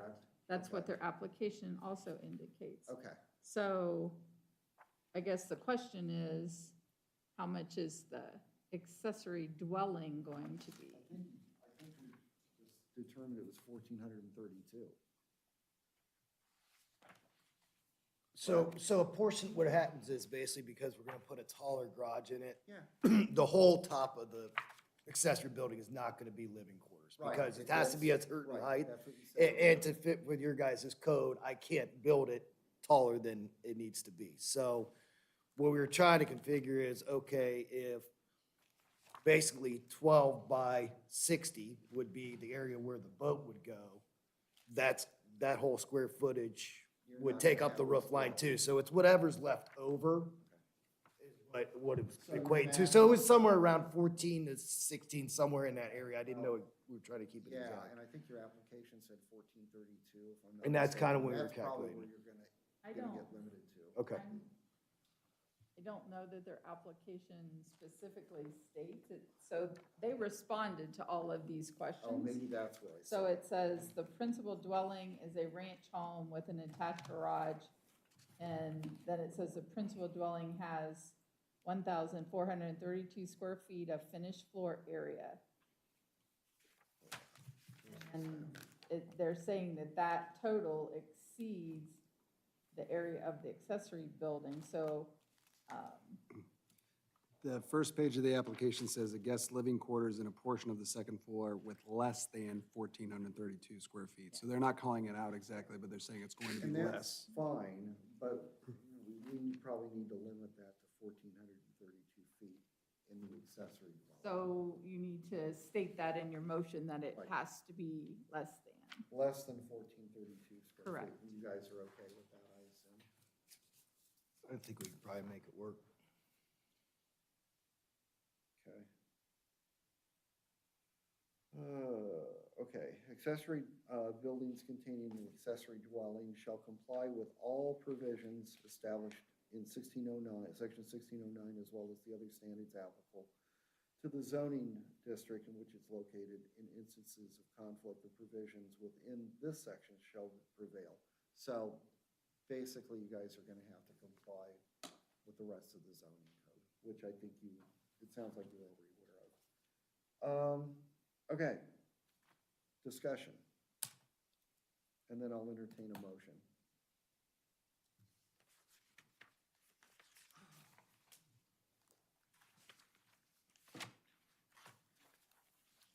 Okay, well, in that case, I'll wake you guys up. I'm gonna move to incorporate exhibits A through E, I think it is. D, okay. As well as the board's findings pertaining to the review of section 303 and sections 1713.01, 1713.07 of the Genoa zoning resolution into evidence and to approve the subject conditional use request in accordance with section 303 of the Genoa Township zoning resolution for BZA case 2024-09, application received May 28, 2024, and thus allow for an accessory dwelling on property at 6259 Worthington Road, Westerville, Ohio, 43082, zone suburban residential, based on the aforementioned findings, in which that the proposal complies with all requirements of section 303 of the Genoa Township zoning resolution as documented during the hearing. The proposal complies with all requirements of 1713.01 and through 1713.07 of the Genoa Township zoning resolution as documented during the hearing. This motion only authorizes the issuance of a conditional use permit. Such approval is subject to the following: all required permits, zoning, and otherwise be obtained, and compliance, of course. It goes along with that. Pursuant to section 305 of the Genoa Township zoning resolution, the conditional use permit shall expire if for any reason the conditional use shall cease more than 6 months or is not begun within 12 months. That means if you guys decide not to build the accessory, the living space, you're probably gonna lose the conditional use. Okay. After a period of time, depending on when that happens. Is there anything we wanted to add to that motion? Are we good? Okay, that'll be the motion. What were we talking about? Yeah. Yeah. I just lost it. We were gonna add for the square footage that it. Yeah, that Oh, it right. must, Yeah. square footage of the living space must be less than 1,432 square feet. Right, meet or be less than the square foot, the above ground square footage of the primary dwelling. But for clarity, you probably want us to call it out, right? So 1,432 square feet. Which is understood to be 1,432 feet. Okay, that's the motion. Anybody want to second that? I'll second. Thank you, Paul. Discussion? Anybody? Nope, call Call the question? All right, Mr. Christian, Yes. Mr. DeRose, it. Yes. Mr. Hanson, Yes. Ms. Yu. Yes. Chair votes yes, motion carries. Thank you. You're very welcome. And again, thanks for your patience tonight. I know it was a long meeting. Well, you approved it, so that was all Well, right. there you go. I guess it was worth the wait, huh? Right. Okay, I will entertain a motion to adjourn. Oh, I will second all over that. It's a little late for me, or a little early for me, but, and a I got a second? flight tomorrow morning. Second. Oh, Teresa seconds, and, all in favor? Aye. Any opposed? We are adjourned at 10:28.